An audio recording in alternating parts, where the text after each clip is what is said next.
चलो जितने भी लोग एक बार ऑनलाइन बैठे फटाफट से कंफर्म करो, सुनाई दे रहे, दिखाई दे रहे, जिंदगी में क्लैरिटी है, लाइफ इज इजी, यस और नो? जल्दी बोलो, फिर शुरू करेंगे। तुम लोग नोट सारा मेंटेन करना चालू कर दिया ना? किसी का भी जो नहीं मेंटेन होता, तुम तो अभी कर रहे, ठीक है, ये पूरा नोट्स मेंटेन करते हुए चलना। इनकेस तुम किसी दिन नोटबुक भूल जाओ वगैरह जो भी हो, कर लेना, पिक्चर लेना, बट उसको कॉपी कर लेना। लास्ट डे एग्जाम के एक दिन पहले तुम्हारे पास ये पूरा रेडी होना चाहिए, क्योंकि वो 1.5 दिन में तुमको इतना टाइम नहीं मिलेगा कि अपने पूरा रिवाइज कर पाए। और सीएमए के अंदर बात करें तो आधा दिन का टाइम होता है अगर कोई बोथ ग्रुप दे रहा है तो अपने को ये अपना नोट्स जो है वो प्राइमरी मेंटेन हो जाना चाहिए। इसमें सारा A to Z चीज समराइज्ड फॉर्म में अपने नोट कर चुके होंगे, नोट कर चुके हैं। बुक आ जाएगा तुम्हारे पास, बुक भी रहेगा, बट बुक अभी पढ़ने के काम जरूर आ जाएगा, शायद देख के रेफर करके हम लोग आंसर्स लिखने में काम जरूर आ जाएगा, लेकिन लास्ट डे एग्जाम के एक दिन पहले जब तुम्हारे पास टाइम कम रहेगा और अल्टीमेटली अपने को उसी दिन है जो मैक्सिमम रिवीजन करना है, वो दिन रिवाइज नहीं कर पाया, जितना भी रिवाइज नहीं कर पाया वो फिर एग्जाम में लिखने में कहीं ना कहीं प्रॉब्लम रहता है। ये तो तुम भी अग्री करता होगा। ऑब्वियसली 8 सब्जेक्ट 6 सब्जेक्ट पढ़ने को है अभी, हाँ या ना? अभी थोड़ा फ्लो में 8 बोलता रहेगा, जस्ट 8 में चल रहा है ना? हाँ, तो 6 सीएमए और सीएमए में 8 सब्जेक्ट अपने को जो पढ़ने का है, ऑलरेडी कंटेंट बहुत ज्यादा है, तो 1.5 दिन में समराइज करना बहुत बड़ा चैलेंज रहता है अपना डे 1 से। और ये कोई 1 डे जॉब नहीं हो सकता कि तुम एक दिन जागो और बोलो कि 1.5 दिन में इसको समराइज कैसे करें, वो पॉसिबल नहीं होगा। तो ये अपना डेली रूटीन का ही एक पार्ट बन जाएगा। अपने वो 1.5 दिन के लिए ये पूरा रेडी करते हुए चलेंगे। और ऑब्वियस बात है, खुद का लिखा हुआ एक कंफर्ट वैसे ही दे देता है कि कुछ नया नहीं है। पहले तो पढ़े है ना, बुक में क्या होगा, 2-4 पन्ना स्किप हो गए, लगे ओहो ये नहीं पढ़ा, वो 2-3 पेज तुमको लगेगा अच्छा पूरा कंपनी लॉ ही नहीं आता अपने को, तो समझ आ रहा है ना? पर नोटबुक जब खोलेगा देखिएगा इतना लिख लिया, तो ऑटोमेटिक एक होता है ना कॉन्फिडेंस, वो बढ़ने लगता है। डन है ना बात? पक्का? तो अपना डे से, फर्स्ट डे से लास्ट डे का काम चालू हुआ है, करेक्ट है? मैक्सिमम लोग अभी तो क्लास चल रहा है, उसके बाद रिवीजन में मेन काम होगा, उसके बाद 1.5 दिन में उससे ज्यादा बड़ा काम होगा। ऐसा नहीं है, ऐसा नहीं है। तुम डे 1 से वो लास्ट डे के लिए काम करना चालू कर चुके हो, करेक्ट है ना? डन है बात? पक्का? 100% लाइफ इज इजी, यस और नो? जल्दी? पक्का? बहुत बढ़िया।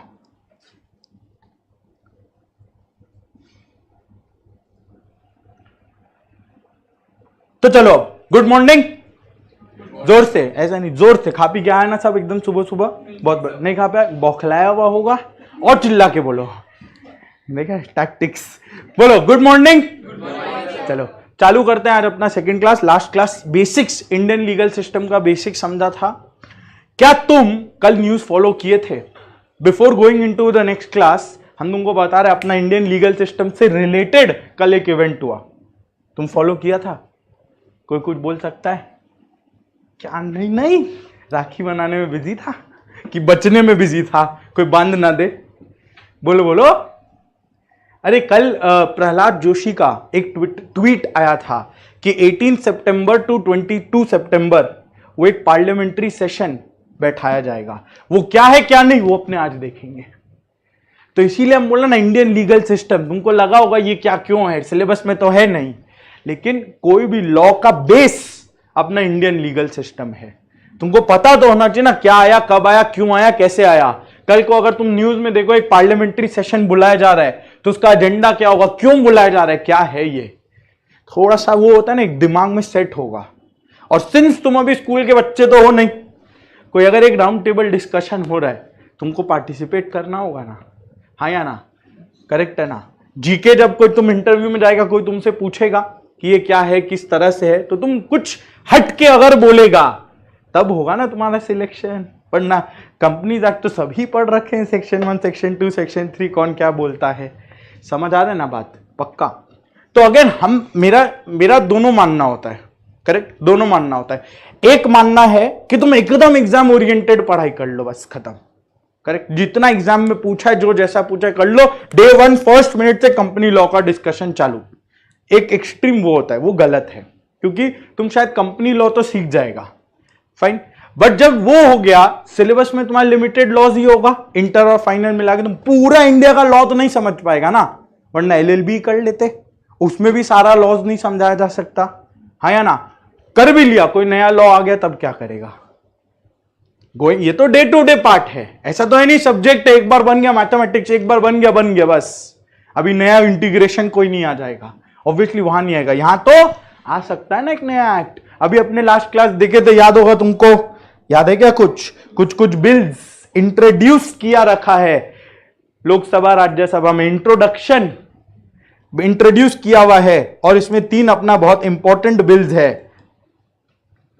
Indian penal code, code of criminal procedure और इंडियन एविडेंसेस एक्ट।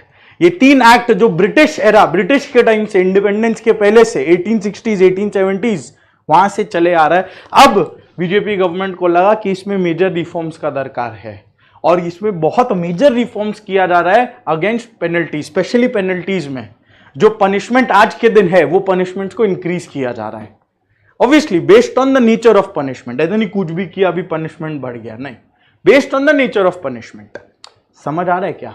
तो एक बैकग्राउंड था अपना last class Indian legal system, आज वो थोड़ा सा कंटिन्यू करेंगे, फिर कंपनी लॉ में एंटर हो जाएंगे। और ये 1.5 क्लास तुम सोच भी नहीं पाएगा तुम्हारा क्या मस्त बेस क्रिएट किया।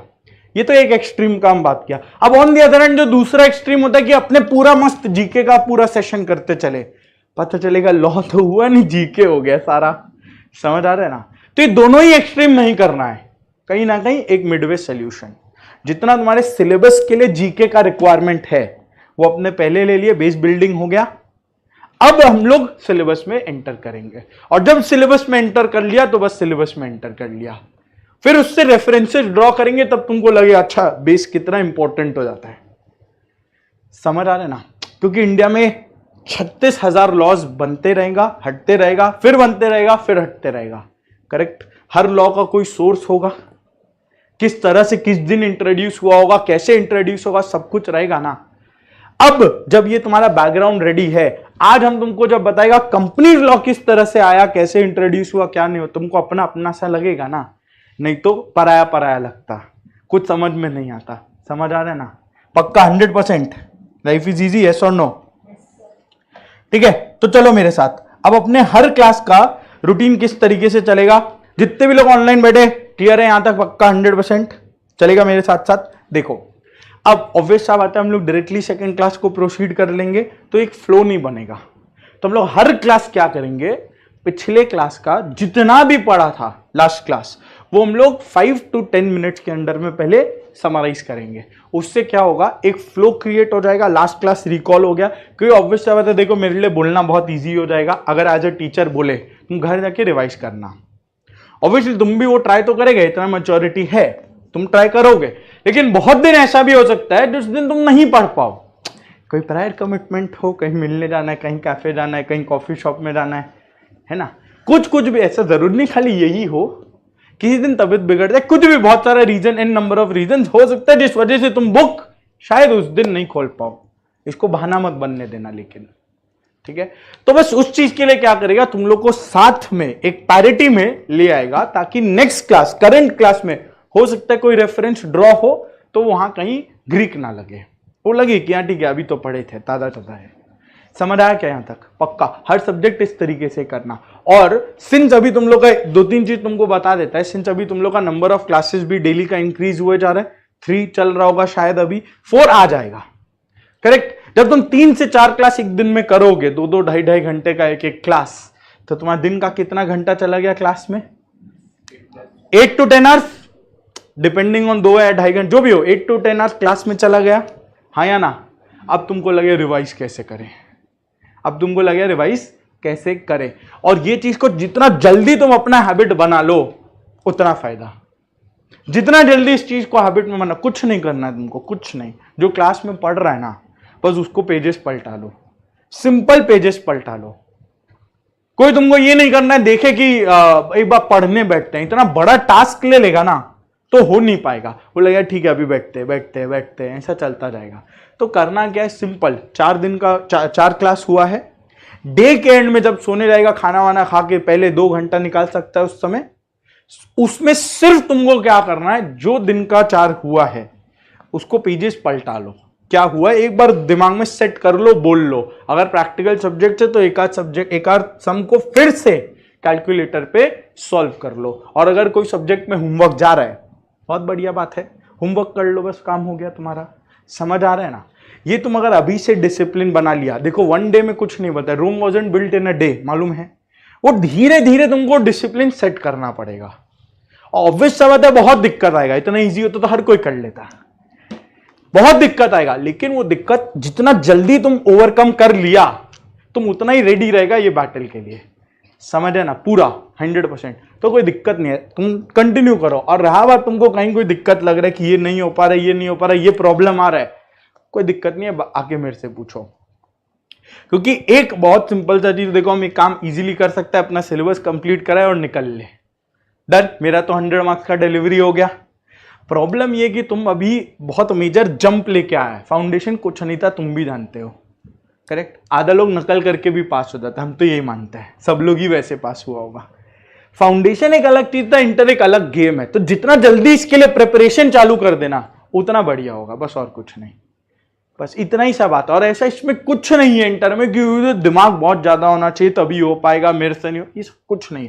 हर एक इंसान, हर एक स्टूडेंट से ये चीज हो सकता है। सिंपल सा करना क्या है, डिसिप्लिन से पढ़ना है, वो कमिटमेंट लेवल दे दो बस, और उसमें दूसरा चीज कुछ चाहिए ही नहीं, कुछ भी नहीं चाहिए, सिंपल है उतना सा, करेक्ट है ना? Done. 100% life is easy, clarity.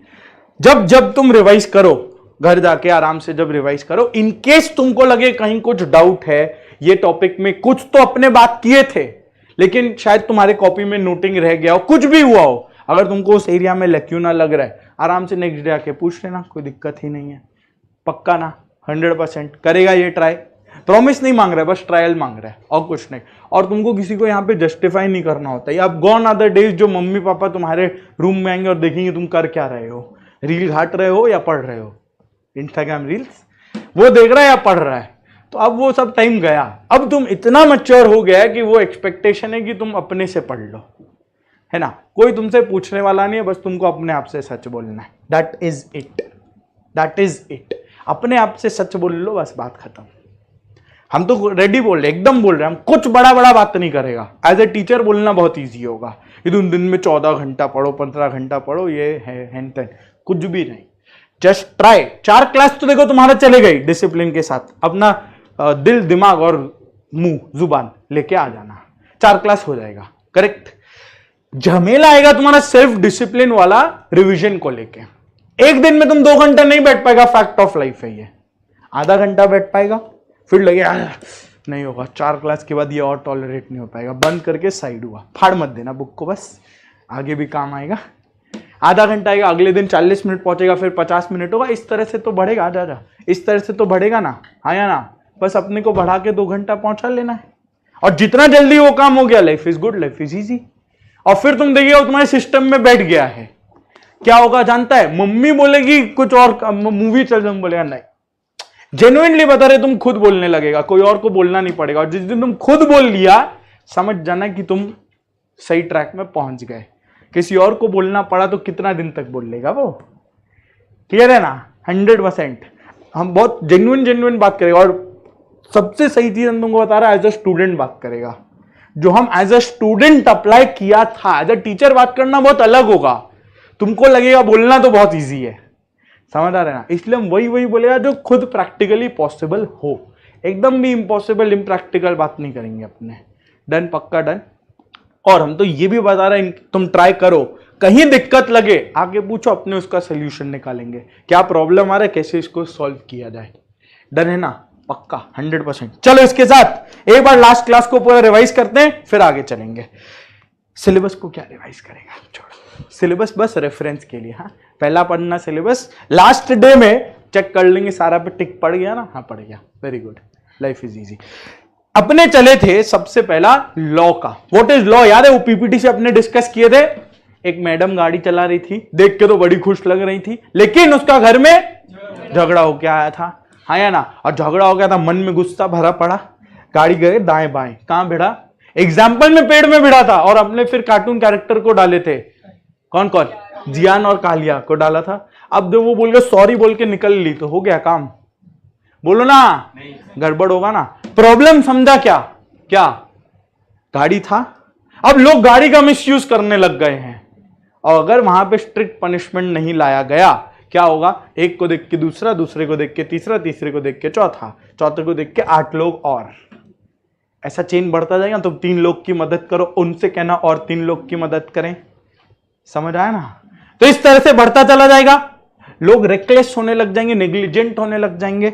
एक रिस्पॉन्सिबिलिटी वाला चीज तुम एक्सपेक्ट नहीं कर सकते लोग के लिए, तो लॉ बना। क्या बना? ये डिसिप्लिन या रूल। लॉ बना और बोला क्या था? Law a solution to a problem. Done है यहां तक? उसके बाद बहुत सारे अलग अलग टाइप के लॉज है अपने पास, सिलेबस भी बहुत सारा देख लेंगे।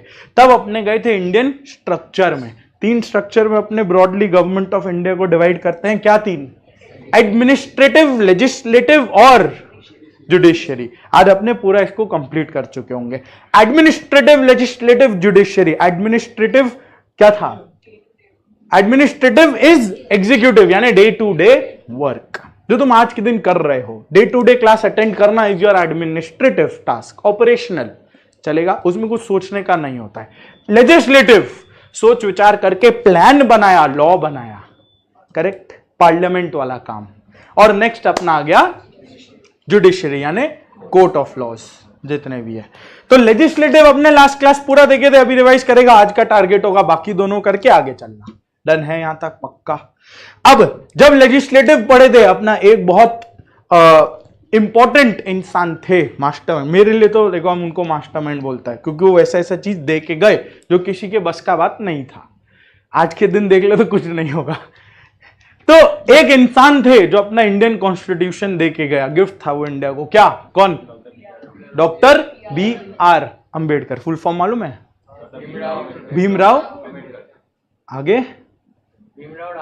हाँ, भीमराव तो बी हुआ ना, B.R. भीमराव नहीं, वो बी है। भीमराव रामजी अंबेडकर। बहुत बढ़िया, वेरी गुड। ठीक है, तो किस दिन आया था कॉन्स्टिट्यूशन? 26 जनवरी 1950, जिस दिन अपने रिपब्लिक डे के नाम से बोलते हैं। अब उसमें बहुत सारे आर्टिकल्स थे, टेक्निकली 444। तुमको बहुत सारा अलग अलग दिखेगा, माथा मत लगाना, क्योंकि कुछ ऐड होता है, कुछ डिलीट होता है, कुछ ऐड होता है, कुछ डिलीट होता है, इसलिए अलग अलग नंबर बहुत जगह दिखेगा। Right now the number is 444।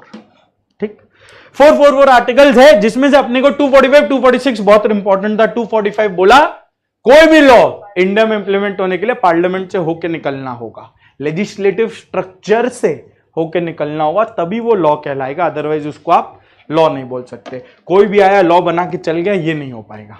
Done.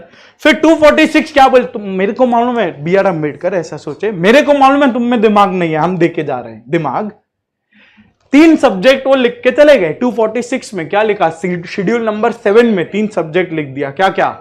Union list, state list, concurrent list. Union list is list 1, state list is list 2। ये अपना लिखा हुआ नहीं, इसको ऐड कर लो।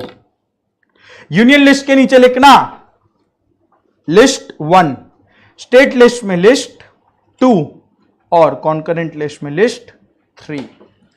हाँ, राम राम, गुड मॉर्निंग। चलो कंटिन्यू करते हुए चलो, साथ साथ में बोलते हुए चलना। ठीक है यहां तक? तो जो लिस्ट 1 था यूनियन लिस्ट, सेंट्रल गवर्नमेंट किस किस सब्जेक्ट पे लॉ बना सकता है, आपने देखे थे ना वो लिस्ट, याद है क्या? ये वाला अलग अलग अपने देखे थे कुछ कुछ एग्जाम्पल। बस इसको बहुत ज्यादा कुछ पढ़ के वो नहीं, बस मेरे को एक बार रेफरेंस के लिए दिखाना था, दिखा दिया। नेक्स्ट अपने आए स्टेट लिस्ट में लिस्ट 2। बोलते चलो ऐसे दिमाग में नहीं, सुन के लोरी थोड़ी है, मम्मी सुनाई नींद आ गया हो गया। बोलते हो चलो, एक्टिव रहना होगा। लिस्ट 2 स्टेट लिस्ट, वो क्या बोला? हर स्टेट गवर्नमेंट किस सब्जेक्ट पे लॉ बना सकता है। Fine, done. कुछ में होगा जहां दोनों का दिमाग लगेगा, कॉन्करेंट लिस्ट, लिस्ट 3, जहां पहले यूनियन लॉ बनाता है, उसको देख के कुछ वेरिएशंस के साथ स्टेट अपना लॉ बना देता है। अगर स्टेट नहीं बनाया कोई दिक्कत नहीं, वो यूनियन वाला एक्सेप्ट कर लिया। फाइन, डन, करेक्ट है। तो ये था अपना बेसिक इंडियन लीगल सिस्टम। और साथ में अपने ये भी बोले थे कॉन्स्टिट्यूशन गवर्नमेंट साइड तो बता दिया कि तुमको 245 में बोला कि लॉ बनेगा पार्लियामेंट के थ्रू, 246 में सब्जेक्ट बता दिया किस किस पे आप लॉ बना सकते हो। तुमको कौन बोला कि तुमको लॉ फॉलो करना होगा? कोई बोला? कल को गवर्नमेंट ऑफ इंडिया आके तुमको बोले, मोदी जी आके बोले ये आपको इतना इनकम टैक्स पे करना है, तुम पढ़ रहे हो ना इनकम टैक्स, इतना टैक्स पे करना, तुमको कौन बोला? मालूम है? कोई तो बोला होगा कि नहीं, बस पे कर, आप ही बोले तो पे कर रहे हैं। कॉन्स्टिट्यूशन तुम्हारे को फंडामेंटल राइट्स तो देता है, हक, कुछ साथ में ड्यूटीज भी देता है, obligation. One such duty is you have to, as a citizen of India, you have to pay taxes and abide by all its laws. ये ड्यूटी है तुम्हारा। अगर तुम अपने आप को इंडियन सिटीजन की तरह देखना चाहते हो तो तुमको इंडिया का हर लॉ फॉलो करना पड़ेगा। हाँ, इंडियन सिटीजन को इंडिया का लॉ फॉलो करना नहीं, मतलब अगर वो as a part of India है, इंडिया इंडियन टेरिटरी में है, तो एकदम फॉलो करना पड़ेगा। अब जैसे कोई बाहर का अपने लिए लगा मोटर व्हीकल एक्ट, जो अपने देखे मोटर व्हीकल एक्ट, कोई फिरंग आके गाड़ी चला के भिड़ा के चल दिया, बोला I am not an Indian citizen, तब थोड़ा ऐसा नहीं। तुम इंडियन टेरिटरी पर हो, तुमको फॉलो करना पड़ेगा लॉ ऑफ लैंड। चलेगा? पक्का डन, 100%। इसके बाद अपने गए थे अपना लेजिस्लेटिव स्ट्रक्चर जो है, पासिंग या मेकिंग द लॉ, किस तरह से लॉ बनता है। सबसे पहला इवेंट क्या होता है? एक बिल, कागज का टुकड़ा जिसमें तुम लिखते हो, बस that is it, that it is called a bill. वो क्या होगा? सबसे पहले बनेगा, ड्राफ्ट होगा, नेक्स्ट स्टेप इंट्रोड्यूस किया जाएगा, पब्लिक कमेंट मांगा जाएगा, और ये सारा काम किसके हेल्प से होगा? कुछ एक्सपर्ट लोग, जिसको हम कमिटीज की तरह बोलते हैं। डन है यहां तक? पक्का। सबसे पहला स्टेप क्या हुआ बोलते हो? चलो, बिल क्या हुआ? ड्राफ्ट हुआ, इंट्रोड्यूस किया गया, और फिर वो पब्लिक कमेंट्स एक बार आता है, उसके बाद स्टैंडिंग कमेटी अपना अपना एक्सपर्ट ओपिनियंस देता है। डन है यहां तक? फिर वो क्या होगा? अप्रूवल के लिए जाएगा बोथ हाउसेज में, या तो पार्लियामेंट या स्टेट लेजिस्लेचर। तो अपने पार्लियामेंट वाला देख लेते हैं। अप्रूवल के लिए कहां जाएगा? पार्लियामेंट का बात करें तो कौन सा दो हाउस है? Lower house, upper house. Lower house को बोले लोकसभा, अपर हाउस को बोले राज्यसभा। लोकसभा का also known as English house of people, और Rajya Sabha also known as house of state council या हाउस ऑफ स्टेट। ठीक है? दोनों से अपने को 50-50% का अप्रूवल चाहिए। जहां 50-50% का अप्रूवल है, अपने मान लेंगे that bill has been passed. जब बिल पास हो गया, उसको क्या नाम दे दिया जाएगा? एक्ट का। बिल अप्रूवल के लिए गया, अप्रूवल के बाद एक्ट बन गया, और अगर उसको अप्रूवल नहीं मिला, वो बिल ही रह जाएगा। फिर वो बिल तुम्हारे ऊपर लागू नहीं हो सकता, एक्ट तुम्हारे ऊपर लागू होगा। डन है ना? पक्का। बहुत सारे बिल जैसे भी होते हैं, जैसे पार्लियामेंट में 10 बिल इंट्रोड्यूस हुआ, तो तुमको क्या लगता है 10 का 10 पास होगा? बिल्कुल नहीं। कोई 8 पास हो जाएगा, कोई 9 पास हो जाएगा। जैसे फॉर एग्जांपल, पहले रिवाइज कर लेते फिर देखते हैं ये चीज। डन है? ये हुआ पार्लियामेंट। स्टेट गवर्नमेंट का अगर बात करें तो दो कौन सा दो हाउस है? विधानसभा, Vidhan Parishad, English state legislative assembly, legislative council. बहुत बढ़िया, ये स्टेट का बात हो गया। और आपने ये भी देखे थे, विधानसभा के ही लोग राज्यसभा में पहुंचते हैं, इसीलिए उसको राज्यसभा बोला था। डन है? पक्का। अप्रूवल आया, फिर नाम के लिए प्रेसिडेंट असेंट लग जाता है, और उसके बाद वो चले जाता है नोटिफिकेशन इन ऑफिशियल गैजेट। डन है यहां तक? जिस दिन वो नोटिफाई हुआ ऑफिशियल गैजेट में, मतलब पब्लिश किया गया, इसका मतलब हमको मालूम पड़ा ऐसा कोई लॉ बना है। हर कोई इंसान यहां जाके थोड़ी ट्रैक करेगा कि क्या आया है, देखे क्या बना है, देखे कब पास हो गया। तुम बोलोगे पास हो गया, ओहो अब तो ये हो गया मेरे ऊपर अप्लाई, हमको देख के पढ़ के फॉलो करना पड़ेगा। ये नहीं होगा, ये तुम्हारा काम नहीं है करना। गवर्नमेंट का काम होगा तुमको बताना कि ये लॉ पास हुआ है, ये आप पे आज से लागू किया है। समझ आया क्या? तो उसी चीज को अपने बोलते हैं नोटिफिकेशन इन ऑफिशियल गैजेट या पब्लिश इन ऑफिशियल गैजेट। समझ आया यहां तक? पक्का। तो अगर तुमसे बोले कोई लॉ किस दिन से अप्लाई करेगा, तुम क्या बोलेगा? जिस दिन में ऑफिशियल गैजेट आया, में पब्लिश हुआ, नोटिफाई किया गया। अगर वो लॉ में लिखा है एक स्पेसिफिक डेट जिस दिन से वो अप्लाई करेगा, तो तुम क्या मानेगा? जिस दिन पब्लिश हुआ या वो डेट? ऑब्वियसली वो डेट। समझ आया ना? करेक्ट है ना? करेक्ट। कंपनी लॉ के रेफरेंस से भी हम बोलेंगे। तो यहां पे लिख लो एक लाइन इसी के साथ साथ, क्योंकि इससे रिलेटेड है।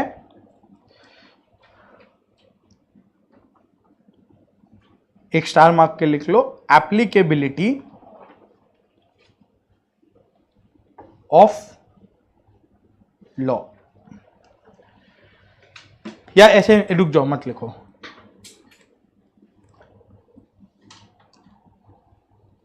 हेडिंग दे दो बस एप्लीकेबिलिटी, इसका हम पूरा ऐसा प्रोसेस लिखा देता है। सबसे पहले जब ड्राफ्ट हो, इंट्रोड्यूस वगैरह हो रहा है, वो किस स्टेज में है? बिल। बिल तुम्हारे पे अप्लाई करेगा, बिल अप्लाई कर, ऐसा होने लगा तो हम भी कोई बिल बना के दे देंगे, सब पे अप्लाई कर जाएगा? पॉसिबल नहीं है। ऐसा होने लगा तो हर कोई अपना अपना बिल बनाने लग जाएगा। बिल का कोई फिर मतलब वो bill as of now bill का कोई इज्जत नहीं है, बहुत इज्जत आ जाएगा। समझ आया ना? करेक्ट। जैसे तुम अगर यहां पे देखो, हर बिल में क्या तुमको डेट दिख रहा है? पहला डेट तो दिख रहा है इंट्रोडक्शन का, ये सब बिल्स है, तुम दिख रहे है ना? बिल्स लिस्ट, बिल्स टोटल 216, ये बीजेपी गवर्नमेंट वाला टेन्योर का बात हो रहा है। तो इसमें तुमको फर्स्ट कॉलम में, इंट्रोडक्शन वाले कॉलम में तो सारा चीज दिख जाएगा, सब में डेट दिखेगा, ऑब्वियसली तभी वो बिल बना है ना, इंट्रोड्यूस हुआ है। बट क्या तुमको राइट साइड वाला दोनों डेट्स दिख रहा है हर जगह, हर एक में? ये चलो ऊपर वाला तो चलो अभी अभी इंट्रोड्यूस हुआ है, उसको रहने दो। उसके नीचे वाला देखो, क्या तुमको डेट्स हर एक में दिख रहा है? हर एक में दिख रहा है। जैसे इस केस में देखो, ये एडवोकेट्स अमेंडमेंट बिल, ये वाला बीच वाला ही दिख रहा है, ये लोकसभा में पास ही नहीं हुआ है अभी तक, राज्यसभा में पास होके बैठा हुआ है, लोकसभा में बाकी है। जब तक लोकसभा में पास नहीं होगा तुम इसको लॉ बोल सकता है? नहीं बोल सकता, ये किसी पर अप्लाई नहीं होगा। बोथ हाउसेस का अप्रूवल होना जरूरी है। कुछ लॉ ऐसा होगा जो दोनों में ही पास नहीं हुआ, देख लो, इंट्रोड्यूस हुआ है 27 जुलाई को इंट्रोड्यूस होके पड़ा हुआ है, जिस हिसाब से स्पीड चल रहा है लॉ कब का पास हो जाना चाहिए था, बट नहीं हुआ, कुछ कारण होगा, उनको कुछ और क्लैरिटी चाहिए होगा, एक्सपर्ट कमिटी आके बताएगा, चेंज करेगा, तब वो पास होगा। जो भी होगा, हो सकता है पास नहीं भी हो। Offshore areas mineral amendment bill 2023, ये अभी तक पास हुआ ही नहीं है। बात समझ आ रहा है ना? क्लैरिटी हो रहा है ना? तो ये सब तुम पर है, मेरे पर, किसी पर भी अप्लाई करेगा? Answer is no. जब तक इसको क्या नहीं मिलता? अप्रूवल। असेंट तो फॉर्मेलिटी होता है, अप्रूवल कहां कहां? लोकसभा एंड राज्यसभा। एंड है वो और नहीं है, एंड राज्यसभा दोनों से अप्रूवल मिलना पड़ेगा, तब ये क्या बनेगा? एक्ट। क्लियर है ना? पक्का।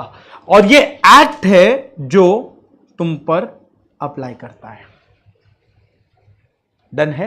किस दिन से अप्लाई करता है ये अपना नेक्स्ट क्वेश्चन है, तो इधर दो एरो ऐसे टान दो। पहला, या तो जिस दिन से वो नोटिफाई हो रहा है, कहां पे हो रहा है? ऑफिशियल गैजेट, या फिर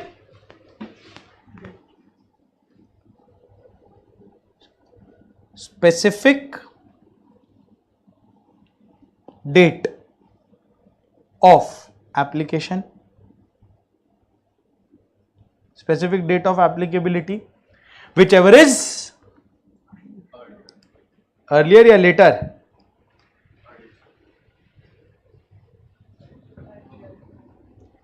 सोच के बताना।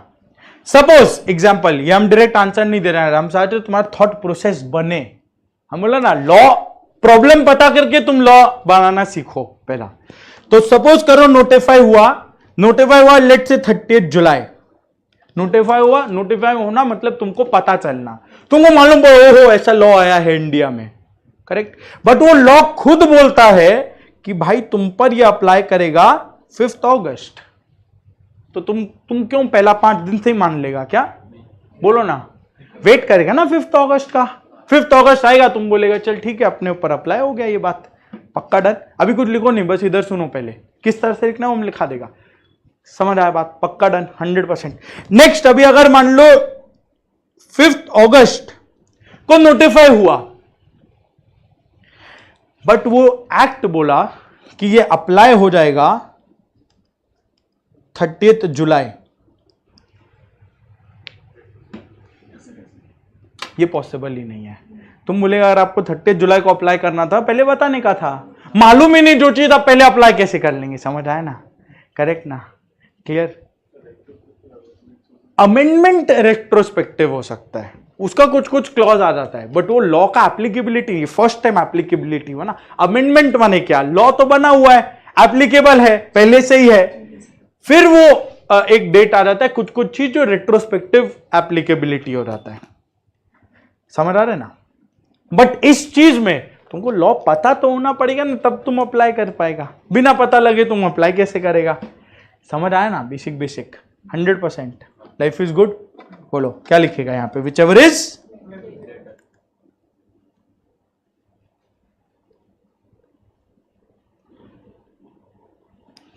लेटर। बोलो जितने भी लोग ऑनलाइन बैठे, क्या तुम मेरे साथ हो? समझ आ रहा है, हर एक चीज A to Z क्लियर है, पक्का। Life is good, life is easy, yes और नो बोलते हुए चलो, लिखते हुए चलो और बोलते हुए चलना। इसका ये मतलब नहीं तुम घर बैठ के क्लास कर रहे हो तो कोई बोलेगा नहीं। गूगल ड्राइव जो बाद में देख रहे हैं, बोलते हुए चलना। कोई पागल बोले तो बोलने देना, कोई दिक्कत नहीं है। अगर पागल बन के मार्क्स आ रहा तो क्या प्रॉब्लम है, ठीक है ना। डन है यहां तक। अब दो केस ले लेते हैं, ठीक है।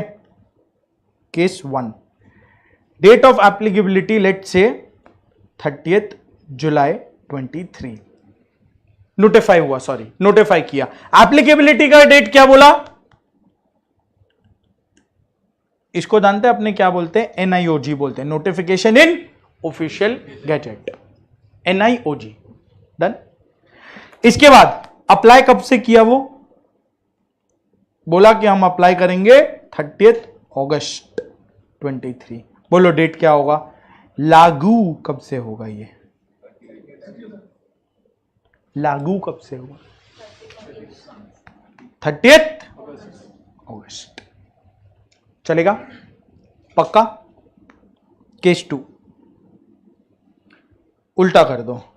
अगर ये नोटिफाई हुआ 30 अगस्त को और बोल रहे अप्लाई कर देंगे 30 जुलाई से, ये नहीं होगा बॉस।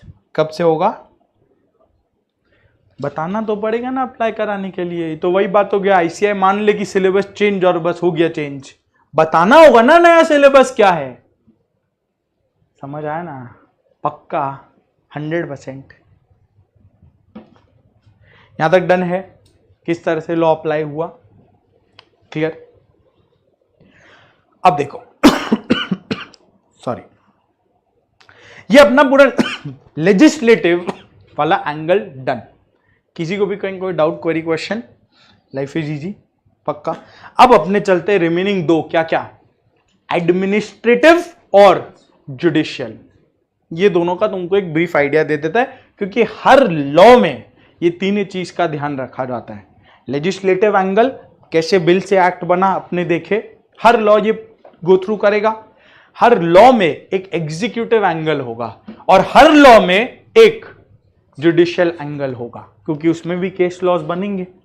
समझ आ रहा है ना, करेक्ट है ना। और ये तीन एंगल जब तुम जान लो, कोई भी लॉ पढ़ लेना, तुमको मस्त मजा आएगा, कि तुमको एक स्ट्रक्चर मालूम है।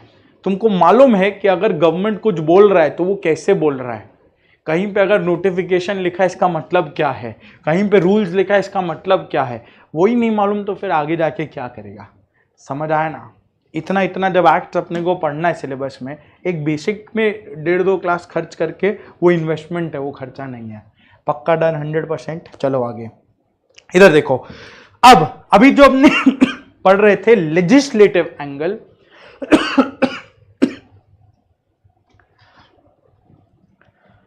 सॉरी, अभी तक अपना ये चला लेजिस्लेटिव एंगल। अब आ जाओ,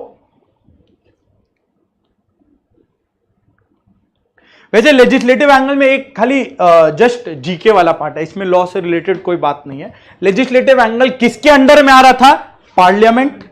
लेजिस्लेटिव कौन फॉलो करेगा, कहां लिखे थे अपने, ये लेजिस्लेटिव कौन फॉलो करेगा, किसका काम होगा, पार्लियामेंट, यानी बोथ हाउसेस। हाँ या ना, पार्लियामेंट, जहां लेजिस्लेटिव लिखे थे उसके नीचे लिख लो किसका काम होगा, ये पार्लियामेंट का। ऑब्वियसली अगर यूनियन का बात करें, स्टेट का बात करें तो स्टेट लेजिस्लेचर का। करेक्ट हो रहा है ना बात, पक्का। जब पार्लियामेंट का ये काम होगा तो पार्लियामेंट को बैठना पड़ेगा, मिलना पड़ेगा, हाँ या ना, एक मीटिंग होना होगा ना बोथ हाउसेस का, पार्लियामेंट को तुमको क्या लगता है पूरा 12 महीना ये चलता रहता है? कहीं सुना है पार्लियामेंट्री सेशंस होते हैं, सुना है कभी? तो देखो पार्लियामेंट सेशंस कब लोग मिलते हैं लॉ बनाने के लिए या लॉ के ऊपर डिस्कशन करने के लिए। कोई नया बिल आया है, कुछ आया, तुमको मालूम है साल में कितना सेशन हो सकता है? नहीं, तीन सेशन होता है अपना सीजन्स के हिसाब से, summer, monsoon, winter, that are the 3 sessions of every year. ठीक है, summer, monsoon, winter. Summer session होता है मोटा मोटा, तुम समझ लो जैन मिड में चालू होता है, मार्च अप्रैल तक चलता है, वो लॉन्गेस्ट होता है। क्यों लॉन्गेस्ट होता है? क्योंकि इसमें आधा पर्दा डिस्कशन तुम्हारा किसका होगा? बजट का होगा, इसीलिए उसको हम लोग बजट सेशन भी बोलते हैं, क्योंकि वहां आधा टाइम तो तुमको बजट का ही डिस्कशन में चले जाना है, तो तुम बाकी लॉस पे कैसे डिस्कशन करेगा, इसीलिए वो लॉन्गेस्ट सेशन होता है पूरे साल का। करेक्ट। उसके बाद आता है तुम्हारा मॉनसून सेशन, जो नॉर्मली जुलाई से अगस्त को जाता है। इस साल वो 20 जुलाई चालू हुआ था, if I am not wrong, 20 जुलाई से चला था 11 अगस्त, लगभग 2-3 हफ्ते 4 हफ्ते तक का रहता है वो। तो यहां पे रिमेनिंग डिस्कशंस हो गया, जैसे अभी ये जो 3 बिल आपने देखे थे, Indian penal code, criminal procedure और इंडियन एविडेंसेस एक्ट, ये अभी डिस्कशन हुआ। अभी के सेशन में तुम देखा होगा नो कॉन्फिडेंस मोशन भी आया था, इस पे बहुत ज्यादा ज्ञान भी चला था। समझ, ये सब चीज का एक बार आइडिया लग जाए ना, तब तुम कुछ ये सब चीज देखेगा, तुमको रिलेटेबल लगेगा। क्लियर हुआ? लिखेंगे अपने। ये आया अपना मॉनसून सेशन। अब नेक्स्ट आएगा अपना विंटर सेशन, जो नवंबर दिसंबर के महीने में आता है। कोई फिक्स डेट्स नहीं होता है, डिपेंडिंग ऑन देयर अवेलेबिलिटी वो आता है। बाकी का टाइम मिनिस्टर क्या करेगा, बाकी का तुम समझ गए क्या काम। डन है, आगे चले। अब देखो, लेकिन ये तो प्लान्ड सेशंस हो गए, प्लान्ड सेशंस हो गए। कंपनीज एक्ट में भी हर लॉ का स्ट्रक्चर तुम देखिएगा वैसे ही बना है। कंपनीज एक्ट में भी इस चीज का एप्लीकेबिलिटी आएगा।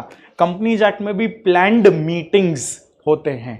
पहला एक सेशन, एक चीज हुआ। दूसरा, क्या पार्लियामेंट में कभी नीड ऑफ द आवर पे कोई ऐसा अनप्लान्ड सेशन का काम नहीं लग सकता है? हाँ या ना? अनप्लान्ड सेशन तुम सोच के देखो, तुम बोले कि हर वीक हम लोग संडे को मिलेंगे जब क्लास नहीं होगा, ठीक, बट किसी दिन झगड़ा हो जाए, क्लास छोड़ के जाके मिलना पड़ेगा। रिलेट कर लो, जब नहीं है तो आगे रिलेट कर लेना जब होगा। समझ आ रहा है ना? अरे हम तो दोस्त का बात कर रहे, तुम पता नहीं क्या सोच रहे हो। करेक्ट। डन है। तो वैसा ही कुछ अनप्लान्ड सेशन पार्लियामेंट में भी हो सकता है। कोई इमरजेंसी डिस्कशन करना हो तो, जो नेक्स्ट सेशन तक वेट नहीं किया जा सकता। अभी अगस्त एंड हुआ, नेक्स्ट सेशन जुलाई नवंबर में आएगा, 3 महीना में काया पलट हो सकता है। समझ आया ना? इसीलिए हम कल बोल रहा था ना, प्रहलाद जोशी का एक ट्वीट आया था, आज जाके चेक करना तुम्हारा होमवर्क। प्रहलाद जोशी का एक ट्वीट आया था कि 18 सितंबर से 22 सितंबर हम लोग एक पार्लियामेंट्री सेशन होल्ड कर रहे हैं। एंड व्हाई प्रहलाद जोशी, ये अपना नेक्स्ट स्टेप में बताएगा। देख, थोड़ा सा स्ट्रक्चर सेट होना चाहिए ना दिमाग में, होता क्या है, कैसे होता है। करेक्ट ना? कल को तुम्हारे लिए बहुत इंपॉर्टेंट है, तुम्हारा finance act, income tax law, GST law, सब में यही स्ट्रक्चर है। इसीलिए हम ये यहां पे तुमको टाइम लेके बता रहे हैं। This is not just for law, this is for every single law that you will study. Income tax, GST, तुम्हारा कितना बड़ा पोर्शन है सिलेबस का, वो सब समझ आ रहा है ना? 100% पक्का क्लियर हुआ ये? तो अपना पार्लियामेंट्री सेशंस क्या होता है? पहला, समर, इसको अपने बोला क्या जाता है मालूम है? Budget session. दूसरा, मॉनसून सेशन। और तीसरा, विंटर सेशन। तुम्हारा होमवर्क होगा यहां पे लिख के रखना, स्पेशल पार्लियामेंट्री सेशन के बारे में पता करना। 2 लाइन का गैप छोड़ देना, नेक्स्ट पार्लियामेंट्री सेशन जैसा हम तुमको बताया 18 सितंबर टू 22 सितंबर को एक पार्लियामेंट्री सेशन आने वाला है। क्यों आने वाला है, किस लिए आने वाला है, हम चाहते हैं बस तुम एक बार 2 मिनट का ही रीडिंग कर लो, कुछ नहीं, कोई सिलेबस का पार्ट नहीं है, बस हम जो अपने पढ़ रहे हैं एक बार वो जान तो ले। रियल लाइफ में डे टू डे में ये काम होता है, बस हम लोग देखते नहीं है, ठीक है ना। बट जब तुम आर्टिकलशिप ज्वाइन करेगा तुमको देखना ही पड़ेगा, ये सब तुम्हारे लिए बहुत इंपॉर्टेंट चीज हो जाएगा। क्योंकि अगर कुछ गवर्नमेंट बोल रहा है भाई एक्स्ट्रा ऐसा मीटिंग करके निकालना, तो ऐसा क्या होगा, कुछ नॉर्मल तो नहीं होगा, ये बात तो मालूम है। फिर लोग अपना दिमाग चलाना चालू करते हैं, ऐसा क्या हो सकता है, समझ आया। ऐसे ही तो स्टॉक मार्केट इंपैक्ट होता है, कोई अब नॉर्मल लॉ आ जाए तो गया ना, स्टॉक मार्केट इंपैक्ट हो जाएगा, समझ आया, पक्का 100%। रियल एस्टेट कंपनीज का राइज के पीछे रीजन ही रह रहा है। तो अगर तुमको इन्वेस्ट भी करना है, बहुत इंपॉर्टेंट चीज होगी ना तुम्हारे लिए लॉ जानना। चलो ठीक है, एकदम लाइन बाय लाइन नहीं जानना है, बट वो लॉ कहता क्या है, उसका इंटेंट क्या हो, क्यों आया, इतना बेसिक तो जानना ही होगा ना, समझ आया, पक्का डन, 100% क्लियर है। चला आ रहा हूं, ये हो गया अपना लेजिस्लेचर वाला पार्ट डन, करेक्ट। अब आ जाते अपने एडमिनिस्ट्रेटिव, या बोले तो ऑल्सो नोन एज एग्जीक्यूटिव, बहुत बढ़िया, एग्जीक्यूटिव। बोलो इसमें कौन आएगा। अगर लेजिस्लेटिव में पार्लियामेंट आता है तो एग्जीक्यूटिव या एडमिनिस्ट्रेटिव में कौन आएगा, लॉजिक से वो लोग भी आएंगे, बहुत बढ़िया, लेकिन हेड से नीचे आओ। देखो पार्लियामेंट में कौन कौन है, लोकसभा, राज्यसभा। लोकसभा में कौन हुए, जो अपने एमपीज इलेक्ट करते हैं। राज्यसभा में कौन हुए, जो स्टेट से चुन के एमएलएज आए हैं, प्लस प्रेसिडेंट कुछ कुछ को नॉमिनेट किया है, ये लोग हुए, करेक्ट। तो ये लोग जब प्लानिंग का काम कर रहे हैं तो डे टू डे काम किसको सौंपा गया है, जो तुम्हारा एग्जिस्टिंग गवर्नमेंट है, वही तो है, जो तुम्हारा एग्जिस्टिंग गवर्नमेंट है, जो रूलिंग पार्टी आज के दिन है, whichever party is in power, उसके हाथ में एडमिनिस्ट्रेटिव और एग्जीक्यूटिव काम है। Day to day running country को वही तो गवर्न करेगा, कौन करेगा, this is basic governance.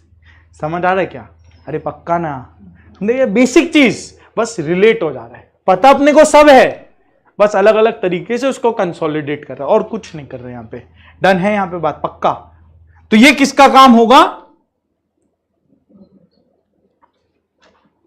Government का, अपने इंडियन गवर्नमेंट का बात करते हैं। स्टेट वाइज बात करके मतलब नहीं है, हर स्टेट का फिर अलग अलग तुमको देखना पड़ेगा, कोई पॉइंट नहीं है, चलेगा। यानी करेंटली बीजेपी गवर्नमेंट के हाथ में होगा इंडिया का एडमिनिस्ट्रेटिव या एग्जीक्यूटिव पावर्स। तुम देखो कितना स्मार्टली ये लोग 3 डिवीजन किए, सारा पावर तुम गवर्नमेंट को दे लो तो मिस यूज करना चालू कर जाएगा, हाँ या ना। Too much of power is miss use of power, correct. तो वो नहीं, वो 2 पावर उसको नहीं दिया, वो भले कर ले, लेजिस्लेटिव वो अकेला कुछ नहीं कर सकता, जुडिशियल तो कोई कुछ नहीं कर सकता, जुडिशियल तो एकदम ही अलग है, समझ आ रहा है ना, करेक्ट। ये सब चीज BR अम्बेडकर का है, कॉन्स्टिट्यूशन के थ्रू दिया गया है, तो इसको कोई बदल नहीं सकता। बदलना है तो कॉन्स्टिट्यूशनल अमेंडमेंट करना होगा, और उससे भी बात बदलना है तो नया क्या आएगा, किसी में दिमाग नहीं है इतना, तो जो है वही है, डन डन डन, पक्का। तो ये रहा गवर्नमेंट ऑफ इंडिया यानी सीजी।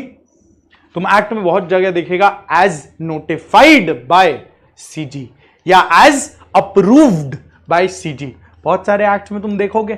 तो इसका मतलब क्या, सेंट्रल गवर्नमेंट हुआ क्या, लेजिस्लेटिव ने लॉ बना दिया, सोच के देखो, लेजिस्लेटिव ने लॉ बना दिया, उसमें लिख दिया as notified by CG, as mentioned by CG, as prescribed by CG. तो यानी डे टू डे कुछ काम बोल रहा होगा, वो क्या बोला है, डे टू डे काम के लिए मेरे पास मत आना, लेजिस्लेटिव के पास मत आना, किसके पास जाना, सीजी के पास जाना। तो क्लियर डाइवर्सिफाई कर दिया ना, डिस्टिंक्टली बता दिया तुमको, लॉ अपने बना दे रहे हैं। जब तुम ये लॉ पढ़ो तो कुछ कुछ चीज होगा जो तुम सीजी से अप्रूवल ले लेना, फाइन। अपने कंपनीज एक्ट में देखेंगे तो हम सब रिलेट करता रहे, बट रिलेट तो तब होगा जब मालूम है, डन डन डन, पक्का पक्का पक्का 100%। तो ये रहा अपना सीधी। अब सीधी में तुम्हारे पास एक ही चेहरा आएगा दिमाग में, कौन? नहीं मतलब क्या है, बोलो, हमको जानना है। रूलिंग पार्टी पूरा आ गया कि एक इंसान आया? मोदी जी आए होंगे दिमाग में, हाँ या ना? पक्का ना? अलग अलग भेष में, पक्का? ज्यादा बात नहीं करते इसमें, हाँ अभी डिफेमेशन का बात हो जाएगा तो दिक्कत हो जाएगा, ठीक। तो मोदी जी आए होंगे तुम्हारे दिमाग में। सोच के देखो, सेंट्रल गवर्नमेंट माने मोदी जी, यानी अकेले सारा काम कर ले। इनकम टैक्स में भी होगा, जीएसटी में भी होगा, लॉ में, कंपनी लॉ में भी, फेमा में भी, हर जगह होगा। वो तो लिखा होगा ना, अप्रूवल बाय सीजी। तब क्या करे, हर जगह मोदी जी आ गए तो दिक्कत होगा ना। बाकी लोग क्या करेंगे, झट मारेंगे, हम मारते हैं, लेकिन कुछ तो अपने को बोलना होगा ना, कुछ काम भी होगा उनका। समझ आ रहा ना? अरे बोलो ना, पक्का ना? तो बोलो यहां पे क्या हो गया, सीधी तो है ही, साथ में उनके साथ क्या रहता है, एक ऑफ कैबिनेट ऑफ मिनिस्टर्स रहता है ना। जब कोई गवर्नमेंट इलेक्ट होता है तो हम लोग तो प्राइम मिनिस्टर को इलेक्ट करते हैं, वो अपना कैबिनेट ऑफ मिनिस्टर्स चुनते हैं। समझ आया क्या? तो आज के दिन इंडिया में ऐसा कितना अलग अलग मिनिस्ट्रीज हैं तुमको मालूम है? कोई एक मिनिस्ट्री मालूम है? मिनिस्ट्री ऑफ फाइनेंस, एमओएफ, और कोई? मिनिस्ट्री ऑफ कॉर्पोरेट अफेयर्स, तुम्हारे लिए तो बहुत जरूरी। मिनिस्ट्री ऑफ एग्रीकल्चर, बहुत बढ़िया। मिनिस्ट्री ऑफ डिफेंस, बहुत बढ़िया।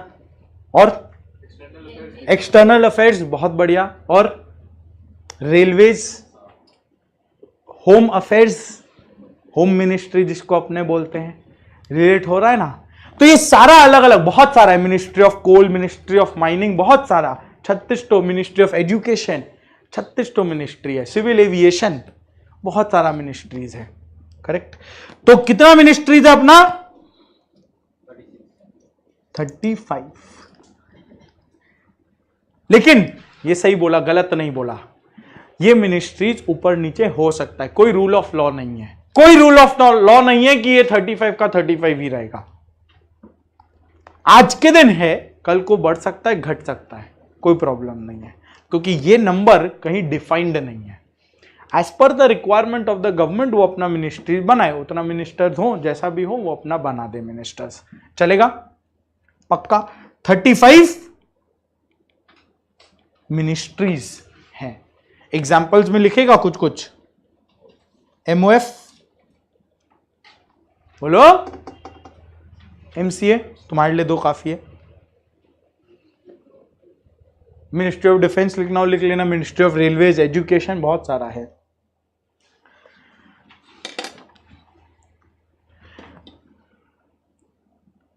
बोलो ये मिनिस्ट्रीज को हेड कौन करता है? कोई तो इंसान हेड कर रहा होगा।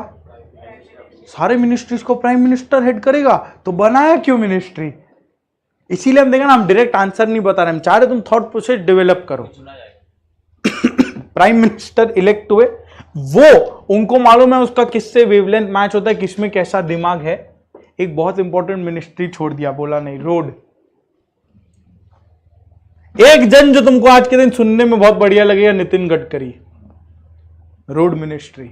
इस स्पीड पे चल रहे, पता नहीं क्या हो जाएगा जिस स्पीड पे वो मिनिस्ट्री ऑफ रोड आज के दिन चल रहा है, रोड मिनिस्ट्री। अब इसमें क्या हुआ, सेंट्रल गवर्नमेंट बना प्राइम मिनिस्टर से, करेक्ट।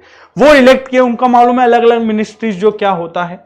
फिर वो अलग अलग लोग को, अपनी पार्टी से ऑफ कोर्स, लोग को वो मिनिस्टेरियल पोजीशंस देंगे, डिपेंडिंग ऑन किसका कितना कैलिबर है, कौन कितना संभाल सकता है। क्या एक इंसान मल्टीपल मिनिस्ट्री संभाल सकता है? Answer is yes. आज के दिन तुम्हारा ministry of finance, ministry of corporate affairs एक ही इंसान है, कौन? निर्मला सीतारमण। इससे पहले वाला जो मिनिस्टर था कौन? अरुण जेटली। उनके रेडार में कितना मिनिस्ट्री था मालूम है? 4। Finance, corporate affairs, law and justice और डिफेंस। फिर डिफेंस वो उनको दे दिए थे, मनोहर पारिकर को। समझ आया क्या? बोलने मतलब मल्टीपल मिनिस्ट्रीज एक आदमी संभाल सकता है, चलेगा। और ये सब तुमको मालूम है यहीं पे मिल जाएगा, देखो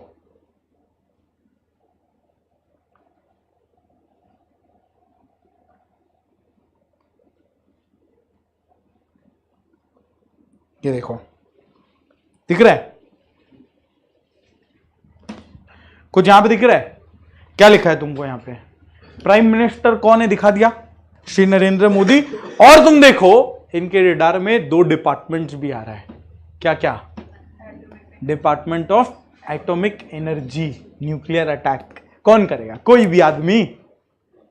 प्राइम मिनिस्टेरियल अप्रूवल चाहिए, प्रेसिडेंट का अप्रूवल लगेगा उसमें, करेक्ट। और डिपार्टमेंट ऑफ स्पेस, चंद्रयान 3 का लैंडिंग में देखा था तुम, डिपार्टमेंट ऑफ स्पेस। ये सब ऐसे डिपार्टमेंट्स है जो इंडियन ग्रोथ के लिए, कोई भी कंट्री का ग्रोथ के लिए बहुत इंपॉर्टेंट है। और या दूसरे में एटॉमिक एनर्जी, रिस्क बहुत हाई है, कोई भी सरफिरा आदमी को ये हम लोग डिपार्टमेंट नहीं दे सकते, तो वो डायरेक्ट पीएम के अंडर में रहता है। डन है, पक्का। स्पेस को क्यों नहीं देते हैं? क्योंकि वो मतलब वो ग्रोथ के लिए बहुत इंपॉर्टेंट है, तो उसमें और रुपया बहुत लगता है। एक स्पेस मिशन में 600 करोड़ 650 करोड़ जो अभी अपने देख रहे हैं, करेक्ट है ना। तो बजटरी प्रॉब्लम्स नहीं आना चाहिए। डन डन डन, पक्का। और उसके बाद अपना ये रहा बाकी का मिनिस्ट्री तुम्हारे लिए, ये देखो, ठीक है।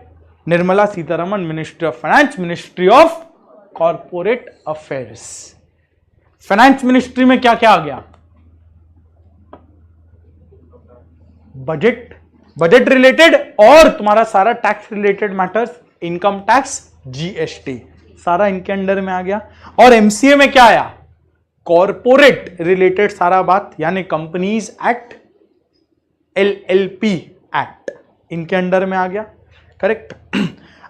तो बाकी laws, Indian penal code, code of criminal procedure, कौन आएगा? बोलो, उसमें आएंगे, कहां गया?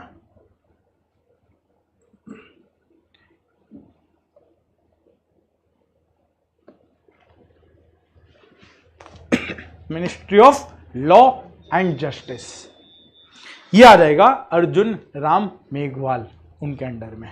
आज के दिन वो मिनिस्टर है, ठीक है।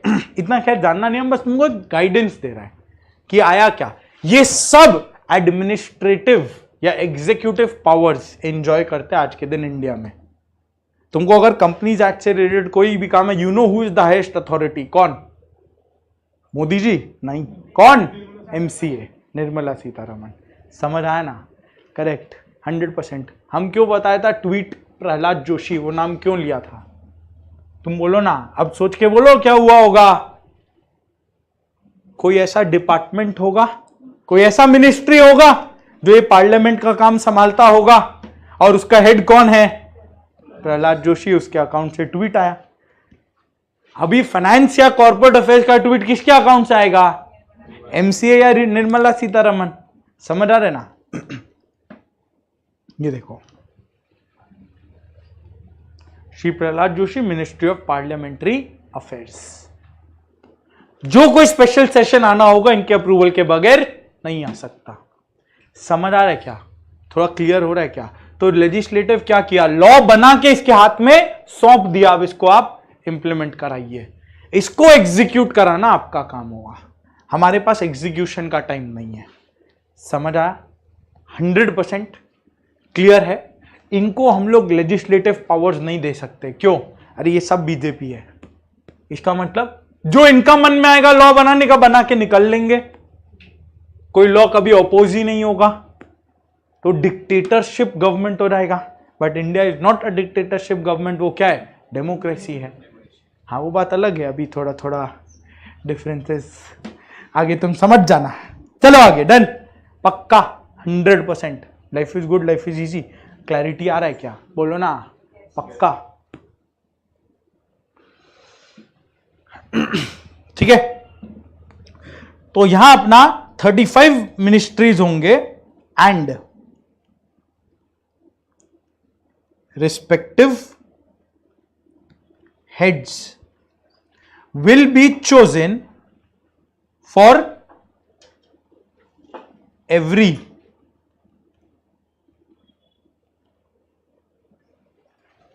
मिनिस्ट्री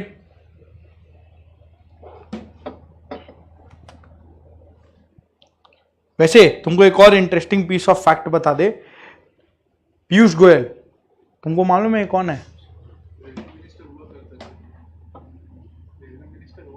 रेलवे मिनिस्टर हुआ करते थे, बट ये सीए है, CA. That is what I want to tell you. तो कल को अगर तुमको कैबिनेट में पहुंचना है, तुम पहुंच सकते हो, सीए में करके आराम से कैबिनेट में पहुंच सकता। ऑब्वियसली वो इन्फ्लुएंस होना होगा तुम्हारा पॉलिटिक्स में, इंक्लिनेशन होना होगा। और तो और आज के दिन ऑब्वियसली इनको रेलवे मिनिस्ट्री ने कॉमर्स, इंडस्ट्री, टेक्सटाइल ये सब दिया गया, कंज्यूमर अफेयर्स ये सब दिया गया। और तो और तुमको मालूम है ये एक लॉ का ड्राफ्टिंग भी किए हैं,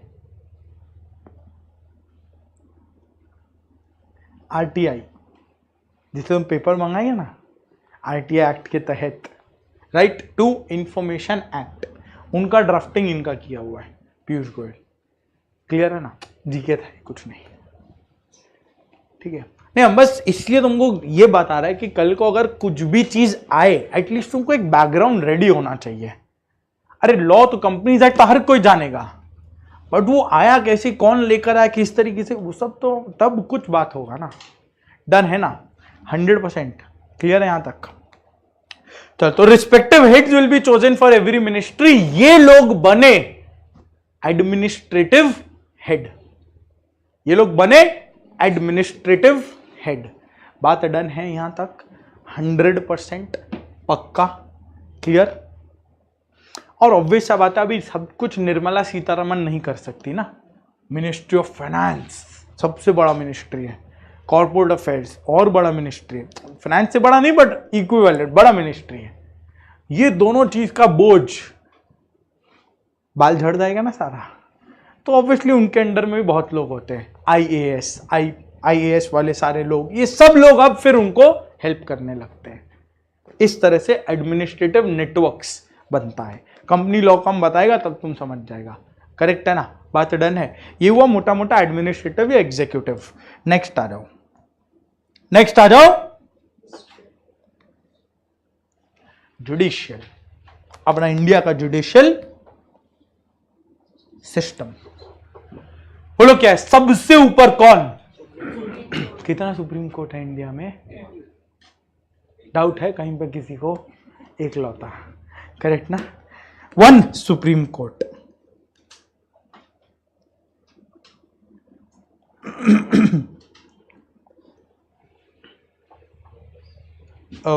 उसको वो कर देता है, बढ़ा देता है।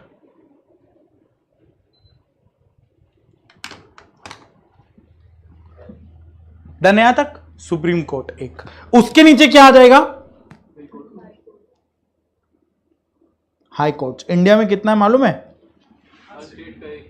हर स्टेट का एक नहीं है, स्टेट तो बहुत सारे हैं, 24 है। कुछ छोटे छोटे स्टेट का मिला के 1 हाई कोर्ट है। जैसे नॉर्थ ईस्टर्न सारे स्टेट्स का, उन सबको मिला के एक हाई कोर्ट काफी है, उनको नहीं चाहिए उससे ज्यादा। जिधर जितना रिक्वायरमेंट वो वैसा क्रिएट करते हैं। डन? हाँ, बट लॉजिक सही था, हर स्टेट में एक, that is the idea behind it, कोई प्रॉब्लम नहीं है। डन? अब हाई कोर्ट के नीचे भी कुछ आ जाते हैं, डिस्ट्रिक्ट या सबऑर्डिनेट कोर्ट्स। बहुत बढ़िया, ये हो गया तुम्हारा सेशंस कोर्ट वगैरह जो तुम देखता है ना, डिस्ट्रिक्ट कोर्ट, सेशंस कोर्ट, ये सब हो गया। डन है? ये क्यों बना? अब तुम तीनों चीज को रिलेट करो। लेजिस्लेटिव का काम क्या है? वो लॉ बना दिया, इंसान लॉ बनाया है, गलती का स्कोप है, फाइन, याद रखना ये चीज को। एडमिनिस्ट्रेटिव का काम क्या हुआ? जो लॉ बना है उसको इंश्योर करे कि वो इंप्लीमेंट हो रहा है सही तरीके से, लोग फॉलो कर रहे हैं, लोग अबाइड कर रहे हैं। जैसे इनकम टैक्स लॉ, एक बार एग्जांपल लेते, क्यों तुम वो पढ़ रहे हो, अभी कंपनी लॉ अपने पढ़े नहीं है। इनकम टैक्स लॉ बना, एक्ट बना, उसमें लिखा कि तुमको रिटर्न फाइलिंग का डेट्स बताया गया होगा, इस दिन को अलग अलग लोग के हिसाब से अलग अलग जन को रिटर्न फाइलिंग करने का है। अब इंश्योर कौन करेगा भाई तुम कर रहे हो कि नहीं? पार्लियामेंट मीटिंग बैठेगा, ये इंसान ये पैन नंबर रिटर्न फाइल नहीं किया, नहीं ना, क्या होगा? Central government, ministry of finance, उसके अंडर और हायरार्की बनेगा सीबीडीटी बोर्ड, फिर उनके नीचे ऑफिसर्स होंगे जिनका काम होगा ये इंश्योर करना कौन कौन रिटर्न फाइल कर रहा है, कौन कौन नहीं कर रहा है। समझ आया ना? तो लॉ बनाया लेजिस्लेचर, इंप्लीमेंट कौन कर रहा है? एडमिनिस्ट्रेटिव या एग्जीक्यूटिव। समझ आया? अब तुमको लगा लॉ में कहीं गड़बड़ है, तुम मिस इंटरप्रेट कर लिए लॉ को, जो बना रहे वो कुछ सोच के बनाया, तुम कुछ और समझ लिए। हो जाता है ऐसा बहुत बार। तो तुम कुछ एक काम कर दिए, गवर्नमेंट बोला हम तो ये नहीं बोले थे, हम तो ये बोले थे, तुम बोल रहे हो एक्स, गवर्नमेंट बोल रहा है वाई, गड़बड़। हाँ या ना? गड़बड़। और गवर्नमेंट क्या करेगा? अपने वाले को इज्जत दे देगा, अपने वाले को वेटेज दे देगा और उसको वो फॉलो करेगा। यस और नो? वो गवर्नमेंट उस चीज को फॉलो करेगा, तुम बोलेगा नहीं ये तो गलत है, तब ये बात कहां चले जाएगा? कोर्ट ऑफ लॉ में। कोर्ट ऑफ लॉ में चले जाएगा, वो डिसाइड करेगा भाई कौन सही है कौन गलत है। इसीलिए judicial system is the most independent system of India. वो ना तो गवर्नमेंट इन्फ्लुएंस से होता है तुम क्या सुप्रीम कोर्ट का जज बीजेपी के इन्फ्लुएंस में रहेगा? आइडियली नो, बाकी नहीं पता है। ऐसा होना नहीं चाहिए, बाकी नहीं पता अपने को। समझ आ रहा है क्या? तो supreme court, high court, district courts ये सब बहुत अलग चलेंगे बाकी दोनों से। वो इंडिपेंडेंट सिस्टम माना जाएगा, neutral between the citizens, public and government. समझ आया क्या? बोल। हाँ, नीचे डिस्ट्रिक्ट या सबऑर्डिनेट कोर्ट्स। हम क्यों डिस्ट्रिक्ट और सबऑर्डिनेट कोर्ट्स लिखा? क्योंकि ये अलग लॉ में ना अलग कोर्ट बनता है। जैसे हम कंपनी लॉ का जब अभी नेक्स्ट स्टेप में कंपनी लॉ में जब हम आइडिया देगा, तो ये हायरार्की सुप्रीम कोर्ट और हाई कोर्ट सब में रहेगा। लास्ट स्टेप सब जगह चेंज हो जाएगा, है ना? लास्ट स्टेप हर लॉ में अपना अपना वो कोर्ट बनाएंगे, जिसको अपने ट्रिब्यूनल बोलते हैं। तो सिविल लॉ में सिविल कोर्ट बनता है, क्रिमिनल लॉ में सेशंस कोर्ट बनता है। ठीक है ना? तो उस तरीके से वो अलग अलग लॉज में अलग अलग चीज बनता है। थोड़ा थोड़ा आइडिया लग रहा है? पक्का 100%? एक ब्रॉड सिस्टम रेडी हुआ। क्या क्या अभी अपने देखे इंडियन लीगल सिस्टम में 3 पार्ट। लेजिस्लेटिव लॉ बनाया, अप्रूवल के थ्रू बिल एक्ट बना, करेक्ट? वो एक्ट अप्लाई हुआ, अब हम लोग फॉलो करने लगे। फॉलो करवाना किसका काम है? एडमिनिस्ट्रेटिव या executive, the current government. Done, वहां तक रेडी है। उसके बाद क्या काम होगा? Judicial system. कहीं किसी को गड़बड़ है लॉ में, समझ नहीं आ रहा है, या गलती से तुम कुछ और समझ बैठे हो, समझ रहे ना? कोई कुछ बोल रहा है, तुम कुछ और समझ लो, चांटा पड़ेगा। यहां नहीं पड़ेगा, यहां तुम कोर्ट में जा सकते हो, करेक्ट? कोर्ट में जाके तुमको रेजोल्यूशन मिलेगा, तुम सही है या गवर्नमेंट सही है, जो भी एक जन सही होगा। और कोर्ट इम्पार्शियल होता है बाय लॉ। कॉन्स्टिट्यूशन में इसीलिए उसको अलग किया गया है कि ऐसा नहीं है कि ऑब्वियसली गवर्नमेंट ही, वैसे तुम देखो तो बाय डिफॉल्ट तुमको लगा यार गवर्नमेंट ही तो जीतेगा, है ना? बट कोर्ट का वो नियम नहीं है, वो एकदम इम्पार्शियल जस्टिस सिस्टम बनाया जाता है, बाकी सब कुछ चलता है। समझ आया? करेक्ट? क्लियर है यहां तक? पक्का? तो ये था अपना पूरा पूरा स्कीम। हाँ, राम राम। क्या बीच बीच में राम राम बोल रहे बार बार? चलो इधर। अरे ऑनलाइन जितने भी लोग बैठे टाइप करके बोलो। तुम लोग क्लियर है यहां तक? पक्का 100%? अब ये लाइन टान दो, एक पोर्शन अपना डन। अब हम तुमको बताता है, क्या तुम ये बहुत बार सुना होगा एक्ट, लॉ, ये सब में कुछ डिफरेंस है? सुना है क्या? बिल और एक्ट का तो डिफरेंस अब तुमको क्लियर हो गया होगा इसके थ्रू। बोलो क्या? बिल क्या है? एक कोरा कागज है, बिल को फाड़ के फेंक दो, कोई फायदा होगा? कर सकता है, कोई मतलब नहीं पड़ेगा। बिल जब इंट्रोड्यूस हुआ, पास हुआ लोकसभा और राज्यसभा से, अप्रूवल आया बोथ हाउसेस से, तब क्या हुआ? वो एक एक्ट बना। और एक्ट जब नोटिफाई किया जाएगा, पब्लिश किया जाएगा, जिस दिन से उसका डेट ऑफ एप्लीकेबिलिटी होगा, वो क्या होगा? लागू होगा। अपने को फॉलो करना पड़ेगा। ये हुआ बिल और एक्ट का डिफरेंस। अभी तुम एक्ट और लॉ का डिफरेंस बता सकते हो क्या? हम लोग कंपनीज एक्ट पढ़ रहे हैं या कंपनीज लॉ पढ़ रहे हैं? लॉ। बोलो डिफरेंस क्या है एक्ट एंड लॉ में? चलो इतना तो तुम फाउंडेशन से सीख के आया होगा, लॉ बड़ा गोला, एक्ट छोटा गोला, इतना तो मालूम होगा। सेट थ्योरी मैथ्स नहीं आया है, बस रिप्रेजेंटेशन का तरीका है। Act versus law.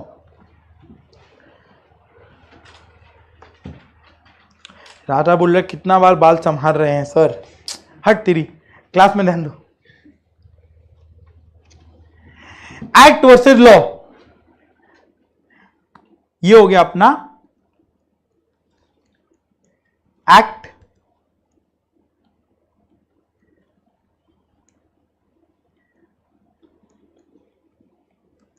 ये हो जाएगा अपना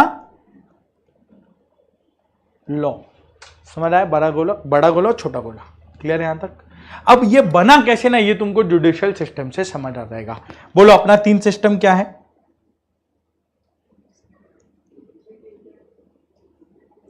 क्या क्या है? सबसे पहले बिल टू एक्ट किसका काम होगा? लेजिस्लेटिव। बोला जा सकता है क्या? फर्स्ट स्टेप क्या होगा इसका? बिल पहले बनेगा, अप्रूवल के लिए जाएगा, अप्रूवल होने के बाद कमिटीज का इन्वॉल्वमेंट रहेगा साथ में, ऑब्वियसली ये साइमल्टेनियस चलेगा। क्या बन जाएगा? ये एक्ट। करेक्ट है? ये एक्ट को हम लोग क्या कर देंगे फिर? पब्लिश या नोटिफाई इन ऑफिशियल गैजेट। ये हुआ लेजिस्लेटिव का काम। डन। एक्ट मिला, ये यहां से हमने को लेजिस्लेटिव क्या बना के दिया? एक्ट। काम खत्म। करेक्ट है ना? नेक्स्ट देखो, किसके पास गया? एडमिनिस्ट्रेटिव या एग्जीक्यूटिव, एक ही बात हो गया। कौन है ये? अपना सेंट्रल गवर्नमेंट। लेजिस्लेटिव हुआ पार्लियामेंट, ये है अपना सेंट्रल गवर्नमेंट। बोलो इसका काम क्या होगा? एक्ट को इंप्लीमेंट करवाना। बहुत बढ़िया। तो ये क्या किया? इस एक्ट को एज इट इज लिया। क्या ये एक्ट को बदल सकता है? ऑब्वियसली नहीं, वरना लेजिस्लेटिव का काम ही तुम हटा दिए। कॉन्स्टिट्यूशनल काम है ये सारा, कुछ भी कोई और नहीं कर सकता। अगर सपोज करो मोदी जी आके बोले कि ये एक्ट अप्लाई होगा and it is unapproved by both houses of the parliament, तुम्हारे पास पूरा राइट है, तुम मत फॉलो करो। आर्टिकल 245 क्या बोला था? कौन पास करेगा? वो पार्लियामेंट, नॉट मोदी जी। समझ आया ना?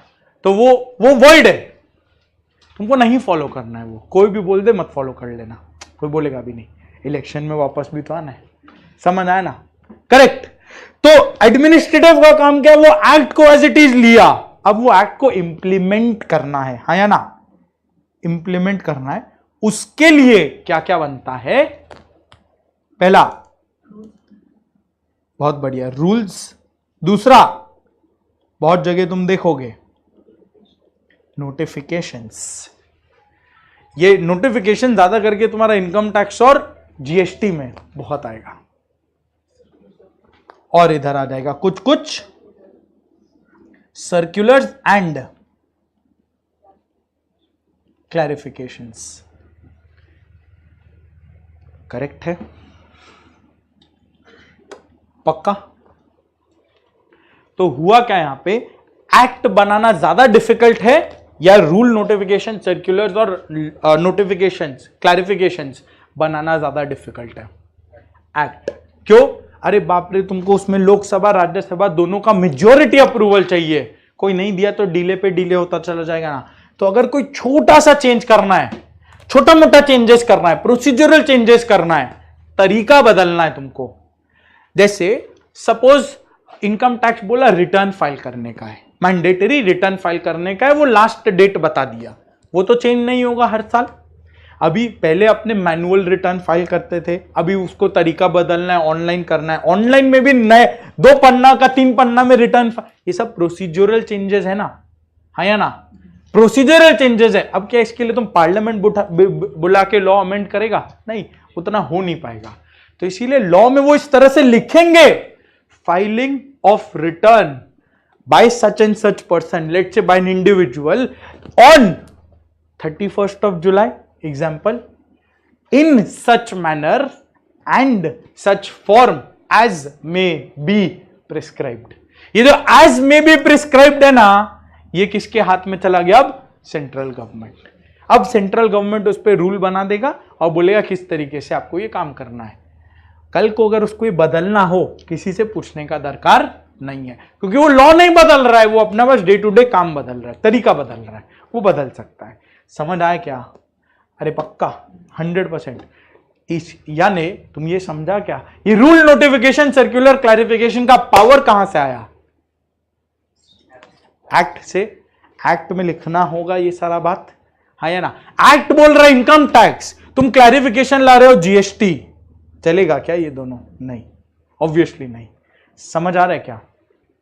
एक्ट बोल रहा है इनकम टैक्स पे करना है, तुम क्लैरिफिकेशन लिख के लिए वेल्थ टैक्स पे करना है, चलेगा? ऑब्वियसली नहीं, क्योंकि सर्वोपरि क्या है? एक्ट। हाँ, इनकम टैक्स एक्ट अगर बोल दे तुमको साथ में वेल्थ टैक्स पे करना है, तो सर्क्यूलर ये बात कर सकता है। समझ आ रहा है ना? सबसे बड़ा बना कॉन्स्टिट्यूशन, वो तुमको पावर दिया एक्ट बनाने का, एक्ट तुमको पावर दिया रूल नोटिफिकेशन सर्कुलर्स निकालने का। समझ आया क्या? पक्का? कोई भी तरीके का डाउट, कोई क्वेश्चन? Life is easy 100%। और एक और फिर थर्ड चीज अपना क्या आया? बड़ा ही इंडिपेंडेंट जुडिशियल सिस्टम। इसलिए देखो हम कोई लिंक नहीं कर रहे हैं यहां पे, क्योंकि ये बड़ा इंडिपेंडेंट चीज है। अगर तुमको कोई नोटिफिकेशन, कोई रूल, कोई इस एक्ट में कहीं डाउट है, कहीं क्वेश्चन है कि तुमको नहीं समझ आ रहा है, या तुमको अपना ही कुछ इंटरप्रिटेशन निकाल के कर लिए और नहीं गवर्नमेंट बोलता है कुछ अलग है, तो ये जो लड़ाई है वो कहां चला जाएगा? Judicial system. और फिर वो लाके क्या देगा? Case laws by high court and supreme court. High court और सुप्रीम कोर्ट जो केस लॉज बना के देंगे वो तुमको फॉलो करना होगा, वो फॉलो करना पड़ेगा। अब एक बात बताना, हम यहां पे सबऑर्डिनेट कोर्ट्स और डिस्ट्रिक्ट कोर्ट नहीं लिखा है, क्यों नहीं लिखा है बोलो तो?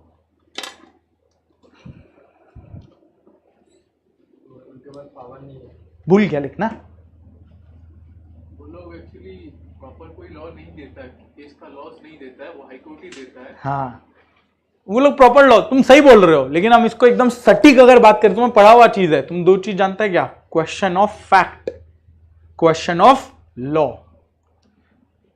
वो फैक्चुअल बात करेगा।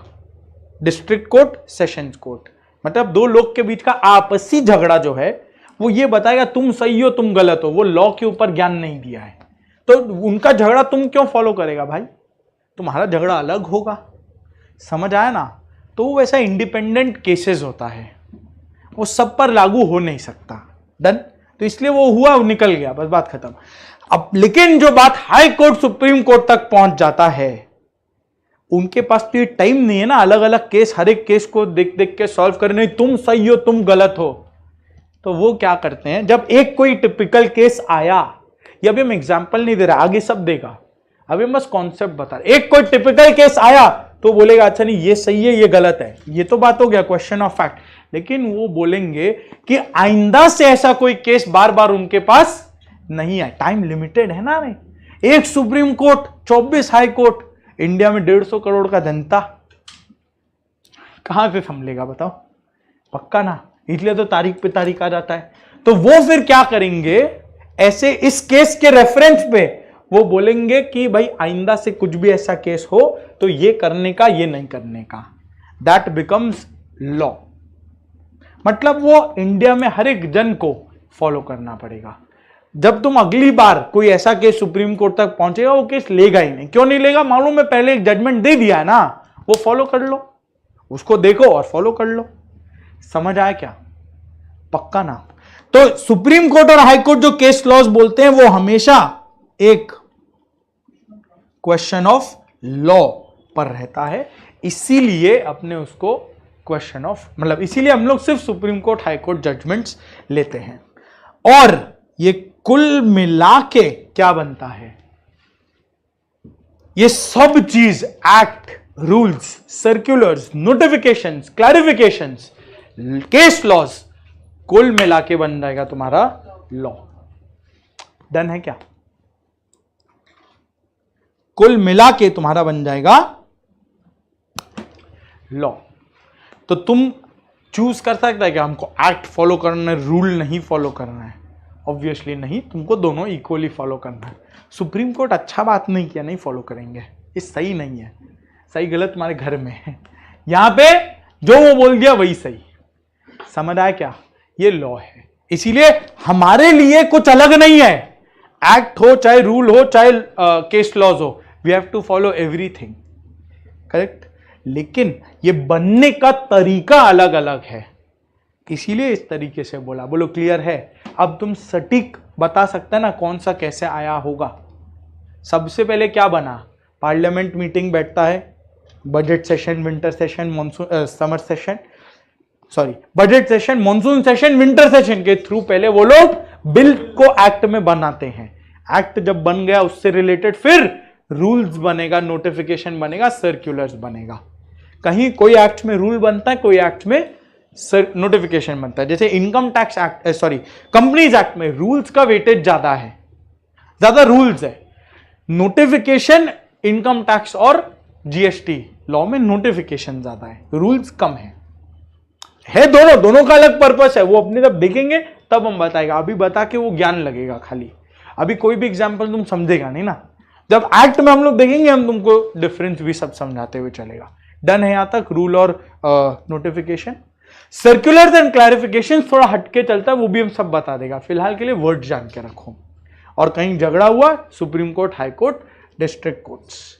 डिस्ट्रिक्ट कोर्ट का बात, कोई डिस्ट्रिक्ट कोर्ट का बात है, वो कोई और को फॉलो करना है नहीं करना है। हाई कोर्ट और सुप्रीम कोर्ट का केस लॉ, जो जजमेंट वो लोग दे दिए, वो फॉलो जरूर करना है। इसलिए तुम बहुत जगह फाउंडेशन में भी पढ़ा होगा लैंडमार्क जजमेंट। ऐसा कुछ पढ़ा था क्या कहीं पे? लैंडमार्क जजमेंट, सोलोमन, ये पढ़ा ही हो, करेक्ट ना? तो वो सब क्या है? वो ऐसे लैंडमार्क जजमेंट से हाई कोर्ट्स को लगा, सुप्रीम कोर्ट को लगा यार ये बहुत रिपीटेटिव केसेस हो रहा है, तो इस सबको रद्द करना है। उसके लिए एक जजमेंट लेकर आओ, एक जजमेंट लेकर आओ, और वो इस तरीके से ऐसा होगा। समझ आया क्या? तुम बहुत सारी मूवीज में भी देखे, OMG 2 देखा है क्या? नहीं देखा है? कभी देखो तो देखना, उसमें एंड में जो जजमेंट आया वो वैसे लैंडमार्क जजमेंट बन जाता है। तो अब आइंदा से कोई वैसा कुछ गड़बड़ होगा तो भाई तुम यही वाले को फॉलो करो ना, कोर्ट का टाइम क्यों वेस्ट कर रहा है? समझ आया? तो ये पूरा अपना लॉ बना। बोलो done. Life is good, life is easy, yes और नो? 100% क्लियर है? ये अपना था पूरा का पूरा इंडियन लीगल सिस्टम। कुछ कॉपी वॉपी करना है या सब डन है? यहां तक डन है? देख लिया अभी तक हम लोग क्या क्या कर लिए एकदम विस्तार से। ये अपना हायरार्की बैकग्राउंड सेट है। अब हम तुमको कंपनी लॉ का ये बैकग्राउंड से रिलेट करके कंपनी लॉ बताएगा। नेक्स्ट क्लास अपने पूरा कंपनी लॉ सेक्शन वाइज चालू कर देंगे। डन है तो पक्का? तो यानी इस अभी से आगे हम बोला था आधा क्लास तक हो जाएगा। अब ठीक है, 1.25 घंटा हो गया, कोई दिक्कत नहीं है, बट ये पूरा सेट है ना दिमाग में। एक बार मेरे साथ फुल रिपीट करेगा, आपने कहां से चालू किया, कॉन्स्टिट्यूशन से कहां तक वो लॉ जो हमारे ऊपर अप्लाई किया, ये पूरा फ्लो तुमको बताया है, जो बहुत जेन्युइनली बहुत कम लोग को मालूम पड़ता है। लॉ तो पढ़ लेते हैं, मालूम ही नहीं आया कैसे, एक्ट क्या है, हाँ कुछ तो है जो पार्लियामेंट से आता है, केस लॉ क्या है जो कोर्ट देता है, ये सब बुलशिट आंसर है। अभी तुमको मालूम है केस लॉ कौन दिया होगा, या तो हाई कोर्ट या सुप्रीम कोर्ट। और तुमको आज तक लगता होगा हाई कोर्ट कहां अप्लाई होता है? स्टेट में। सुप्रीम कोर्ट कहां अप्लाई होता है? पूरे इंडिया में। यही है ना? सुप्रीम कोर्ट का बात सही तुम बोले, पूरे इंडिया में अप्लाई होगा, लेकिन हाई कोर्ट जरूरी नहीं है सिर्फ स्टेट में ही अप्लाई हो। अगर सपोज करो कलकत्ता हाई कोर्ट एक बात बोले, बॉम्बे हाई कोर्ट अलग बात बोले, तो इन दोनों का अपना अपना स्टेट में एप्लीकेबिलिटी चल जाएगा, करेक्ट। फिर उसको लेके सुप्रीम कोर्ट एक कॉमन बात बोल देगा, that is okay.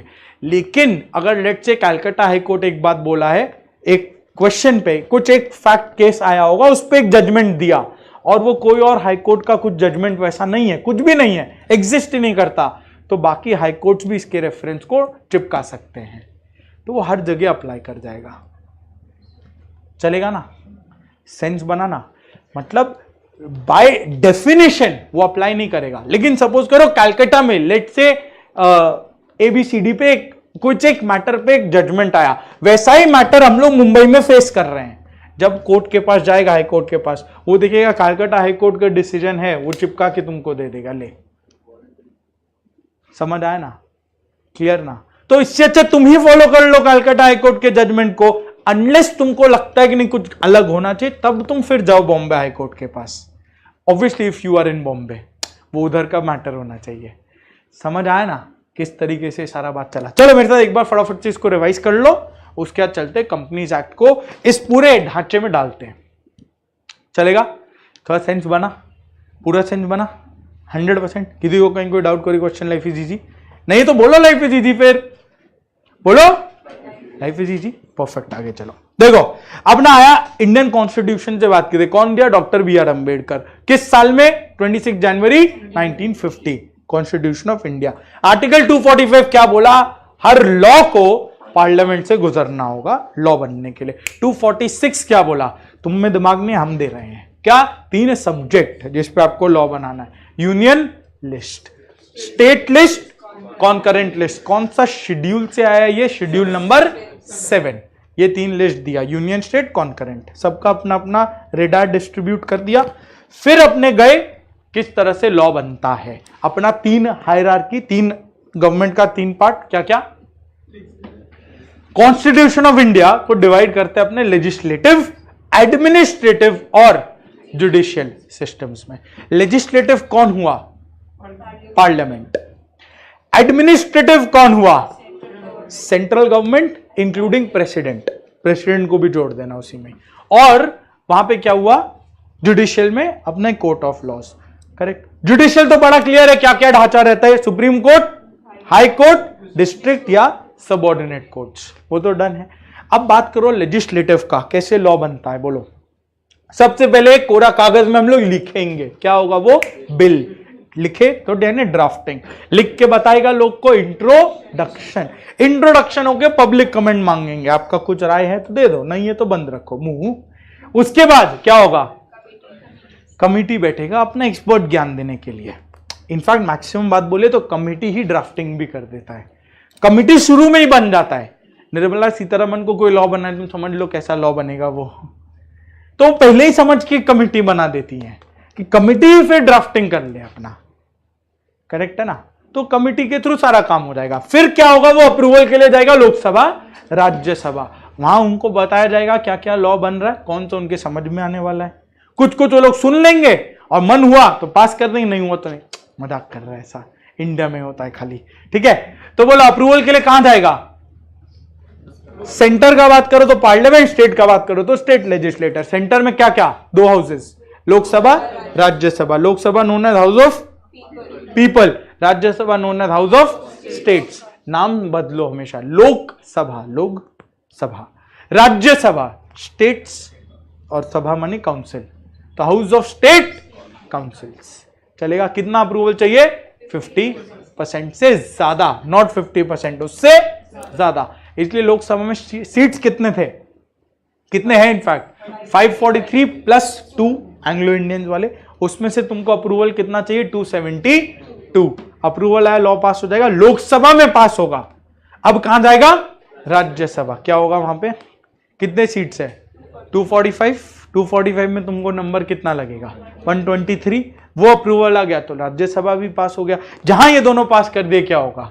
President ascent, और प्रेसिडेंट के पास कोई राइट नहीं है रिजेक्ट करने का। अगर वो करेगा तो उसको रीजन देना होगा। करेक्ट? तो करता ही नहीं, आज तक किया नहीं है।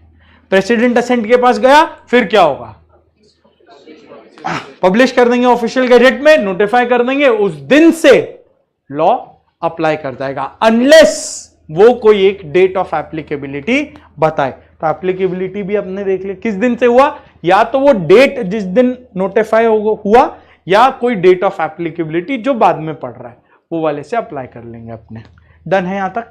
परफेक्ट। और ये लॉ कब बनेगा? पार्लियामेंट्री सेशंस में। कब कब होगा? Starting with budget session, monsoon session, winter session, इस तरह से चलेगा। कोई स्पेशल पार्लियामेंट्री सेशन हो तो हो सकता है।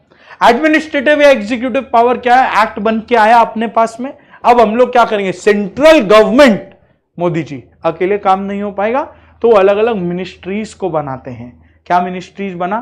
कॉर्पोरेट अफेयर्स, फाइनेंस, ऐसा ऐसा अलग अलग मिनिस्ट्रीज बना।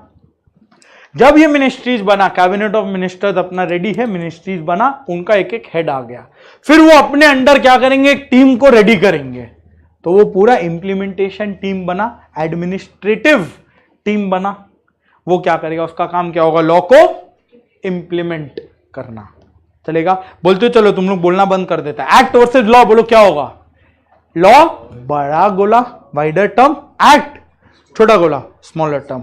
क्या होगा, सबसे पहले लेजिस्लेटिव में एक्ट बना, रेडी हुआ, वो आया एडमिनिस्ट्रेटिव के पास, वो लोग रूल्स बनाए, नोटिफिकेशंस बनाए, सर्कुलर्स और क्लैरिफिकेशंस बनाए, वो रेडी हुआ, फिर गया जुडिशियल सिस्टम के पास, वो क्या हुआ, केस लॉस के थ्रू, और तुमको सपोर्ट किया लॉ का।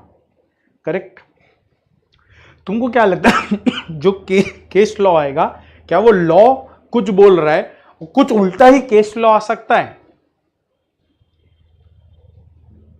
नहीं, केस लॉ जो आएगा वो लॉ को सपोर्ट करते हुए आएगा। हाँ, लॉ में अगर मान लो कहीं पे स्कोप आ रहा है डुअल इंटरप्रिटेशन का, तो कोई एक इंटरप्रिटेशन दे सकता है। करेक्ट। बट ये नहीं हो सकता वापस से, अगर लॉ बोल रहे इनकम टैक्स पे करना है, तुम बोले ना उनको वेल्थ टैक्स पे करना है, सुप्रीम कोर्ट को ले जाके बोलो और सुप्रीम कोर्ट बोल दे वेल्थ टैक्स पे करो, नहीं, सुप्रीम कोर्ट तुमको ही मुंह पे फाड़ के फेंक देगा वो केस। जब लॉ क्लियर है ना, तो तुम मेरे पास क्यों आए हो? तो कोई दूसरे के काम में दखल अंदाजी नहीं करेगा, बोलने का ये मतलब है। जैसे लेजिस्लेटिव जुडिशियल सिस्टम में टांग नहीं अड़ा सकता, जुडिशियल सिस्टम लेजिस्लेटिव के काम में टांग नहीं अड़ाएगा। समझ आया ना? पक्का क्लियर है यहां तक?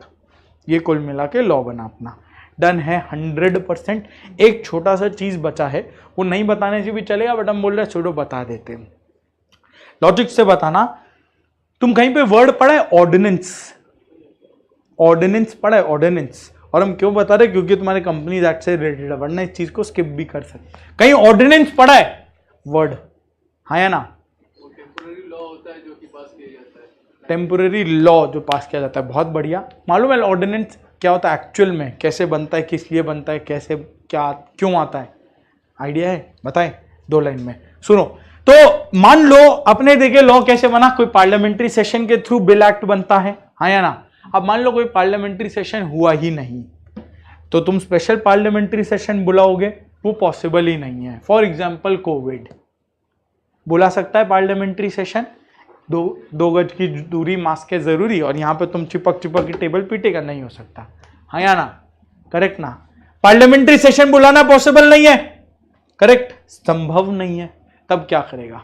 और इमीडिएट कुछ लॉ बनाना है तुमको, तब क्या करेगा? बोलो, तब क्या करेगा? ये तो समझ गया, चलो ऑर्डिनेंस यही होगा, बट कौन पास करेगा, कैसे पास करेगा, कौन लेकर आएगा? लॉ बन के दोनों हाउस से पास होके किसके पास गया अप्रूवल के लिए? प्रेसिडेंट के पास। तो अभी प्रॉब्लम कहां आ रहा है? 2 हाउसेस में प्रॉब्लम आ रहा है ना, सेशन नहीं बुलाया जा सकता, बट प्रेसिडेंट तो अवेलेबल है, एक आदमी है वो तो अवेलेबल है। तो कमिटी क्या करेगा, प्रेसिडेंट को बोलेगा एक बार ये नीड ऑफ द आवर है, इसको लॉ पास करो। President has the right to pass that law individually. वो एक लौते इंसान के पास राइट है कि वो बिल को सीधा लॉ बना दे, लेकिन वो लॉ परमानेंट नहीं बन सकता, क्योंकि वापस वो क्या हो जाएगा, मिसयूज ऑफ पावर। वो लॉ परमानेंट नहीं बन सकता, वो बहुत ही टेम्पोररी सोल्यूशन होगा, और उसमें ये रहेगा subject to approval at the next, complete करो, नेक्स्ट पार्लियामेंट्री सेशन। बहुत बढ़िया, समझ आया क्या स्कीम ऑफ थिंग्स क्या होता है? करेक्ट। तो ये ऑर्डिनेंस है। क्यों बताया? कि तुम्हारे कंपनी लॉ में भी 2019 में एक अमेंडमेंट बिल आया था, लेकिन वो कोविड के कारण पास नहीं हो पाया था, तो फिर वो ऑर्डिनेंस के थ्रू पास हुआ था, क्योंकि उसमें कुछ मेजर अमेंडमेंट्स थे, ऑर्डिनेंस के थ्रू पास हुआ, और वो नेक्स्ट बजट से नेक्स्ट पार्लियामेंट सेशन में अप्रूव हुआ था। इसलिए हमने ये बात बताया, समझ आया? 100%। तो बस यहाँ पे एक ऑर्डिनेंस का भी बात लिख लेते, फिर आगे चलते। ये हो गया अपना बेसिक इंडियन लीगल सिस्टम, पूरा का पूरा। कोई भी लॉ तुम पढ़ लो, income tax, GST, companies act, LLP, factories act, FEMA, जो लॉ उठाने उठा लो, सब, ये क्या खुल गया, सब इस ढांचे में फिट हो जाएगा। समझ आया? 100%। Life is easy. चले आगे, आ रहा हूं। देखो, प्रेसिडेंट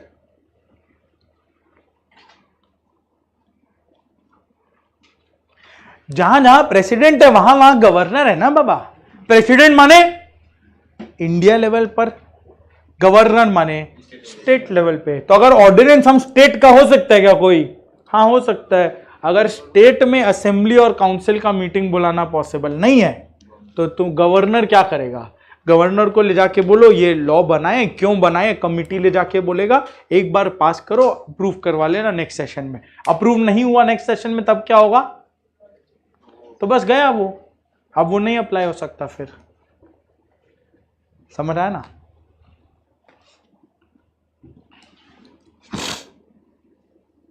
देखो ऑर्डिनेंस क्या है? If parliamentary session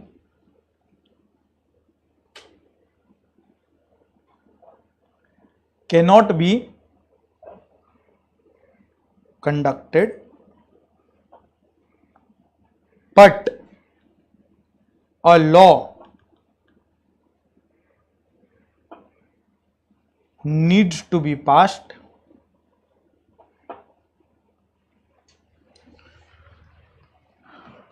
if parliamentary session cannot be conducted but a law needs to be passed, तब क्या करेगा?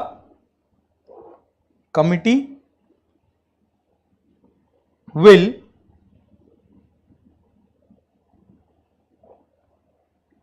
approach the president or governor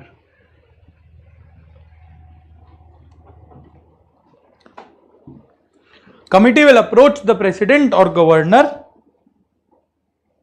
to pass an ordinance subject to, बोलो बोलो, approval at the next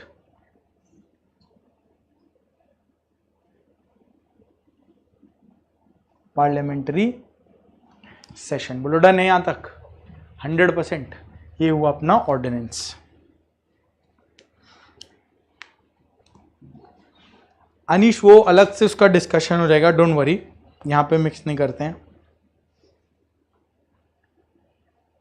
done है यहां तक? पक्का? Example में लिखना हो तो लिख लो तुम, कंपनीज अमेंडमेंट बिल 2019। ये पहले ऑर्डिनेंस की तरह आया था, फिर ये अप्रूवल हो गया, इसलिए इसका नाम ऑर्डिनेंस की तरह तुम नहीं देखेगा क्योंकि अब अप्रूव हो चुका है।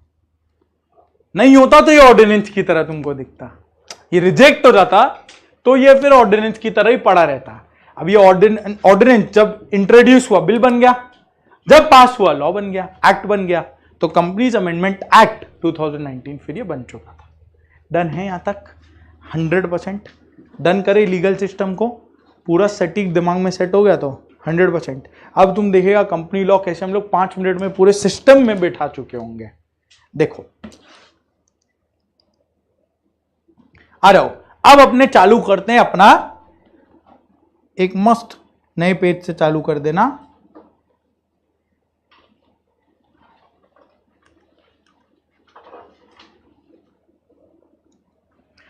द कंपनीज एक्ट कर दो, कम कर दो ना उसको, वरना कम कर दो उसको, वरना तुम लोग ही बैठ नहीं पाएगा 5 मिनट बाद। तो बंद कर दो, कोई दिक्कत नहीं मेरे को, बस वो वाला थोड़ा, हाँ वो बंद करना तो कर दो, कोई दिक्कत नहीं मेरे को। डन है यहां तक? कंपनी एक्ट 2013 शुरू करते हैं। देखो अब इसमें क्या हुआ, वापस से तुम रिलेट करो। सबसे पहले हम लोग क्या देखे, कॉन्स्टिट्यूशन ऑफ इंडिया। क्या इसको पावर दिया होगा? ये बिना कॉन्स्टिट्यूशन के आ सकता है? नहीं। कौन सा कॉन्स्टिट्यूशन का कौन सा आर्टिकल? 245 क्या बोला? कंपनीज एक्ट को भी पार्लियामेंट से गुजरना पड़ेगा, तभी वो इंडियन सिटीजन पे इंडिया के टेरिटरी में अप्लाई किया जा सकता है, अदरवाइज नहीं किया जा सकता। फाइन। अब आ जाओ 246 का schedule 7, 3 list, union, state, concurrent. बोलो ये कहां गया होगा? Union list. यूनियन लिस्ट हमने दिखाया भी था, ये तुमको याद है क्या? देखो सब देख के कुछ ऐसा नहीं है कि अल्टप्पा बात हो रहा है। List 1 union list, 7 schedule, article 246। Done है? ये मत बोलना वर्ड में टाइप करके लाए हैं, गूगल कर लेना, मिल जाएगा। ठीक है, ठीक है। लिस्ट 1 नीचे देखो 43, 44। तुमको इनकम टैक्स का सोर्स मालूम था क्या? मालूम था? यूनियन लिस्ट से आया, 246 schedule 7 union list, article entry number, बहुत बढ़िया, 82, करेक्ट। वो इनकम टैक्स का सोर्स था। अब यही चीज कंपनी लॉ में कैसे आया? 43, 44, कंपनीज एक्ट और LLP act. Incorporation winding up, regulation winding up, ये सब कंपनीज के बारे में बात किया। और तुम देखो कंपनी नहीं, वो क्या बोला? कॉर्पोरेशन। कंपनीज एंड एलएलपी दोनों कवर हो गया। चलेगा? पक्का? क्लियर हुआ क्या यहां तक? तो लिख सकते हैं कि कैसे आया? कैसे आया बोलो? सबसे पहले कॉन्स्टिट्यूशन ऑफ इंडिया का कौन सा आर्टिकल? 245 बोला होगा, must be passed through the parliament, by the parliament, sorry, obviously वो तो हर लॉ ही होता है। फिर 246 का शेड्यूल 7 का एंट्री 43, 44, यहां से तुम्हारा कंपनी लॉ जन्मा। तो अब क्या लेजिस्लेचर के पास राइट है ये लॉ बना दे? लेजिस्लेचर बोलो, सॉरी पार्लियामेंट, लेजिस्लेटर तो स्टेट का हो गया। तो ये कौन सी लिस्ट में आया? Entry 43, 44 of which list? List 1, यानी यूनियन लिस्ट। डन है क्या? पक्का? अब पार्लियामेंट को राइट मिला, कंपनीज एक्ट पे कुछ लॉ वॉ बनाया जा सकता है, हाँ या ना? तो बोलो सबसे पहले क्या हुआ होगा इसमें? सबसे पहले अपने आप अब किसके पास बात चला जाएगा? लेजिस्लेटिव यानी पार्लियामेंट। तो पार्लियामेंट में सबसे पहले क्या हुआ होगा? इसमें वापस बिल बना होगा। तो तुमको मालूम है क्या कंपनीज एक्ट का बिल कब बना? सबसे पहले ये बिल बना 2008 में। कैसे 2008 में? वो कॉपी हुआ था ब्रिटिश कंपनीज एक्ट 2006। कॉपी करने में टाइम लगता है, ठीक है। ब्रिटिश कंपनीज एक्ट 2006 से सारा लॉ अपना ब्रिटिश लॉस पर ही बेस्ड है, ये तुमको मालूम ही होगा।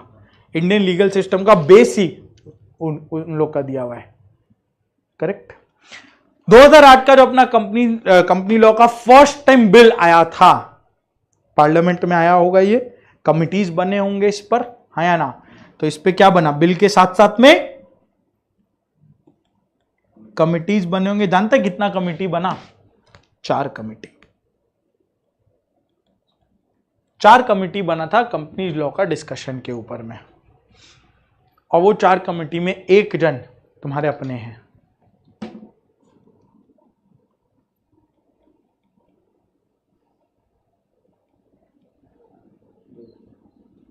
लिख सकता है बाकी पूरा। ये एक कमिटी के हेड थे, सीए कुमार मंगलम बिरला, इंडिया का रिचेस्ट सीए, ठीक है। और बाकी लोग भी थे, नारायण मूर्ति, कोले कमेटी और जे राय। इतना जानने का दरकार नहीं है, कोई काम का नहीं अपना। डन है? बस ये थोड़ा अपना अपना सा था, इसलिए तुमको दिखा दिया, थोड़ा मोटिवेशन, ठीक। डन है ये यहां तक? तो बिल आया, 4 कमिटी बना, इनका पूरा वार्तालाप डिस्कशन चला होगा, पब्लिक कमेंट्स के लिए आया। फिर क्या होगा बोलो? Approval of both houses. Approval of both houses आया, तब जाके ये क्या बना, जिसका नाम पड़ा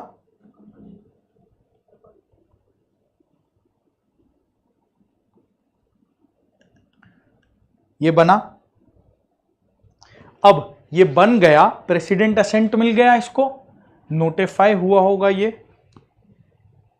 नोटिफाई हुआ होगा ना।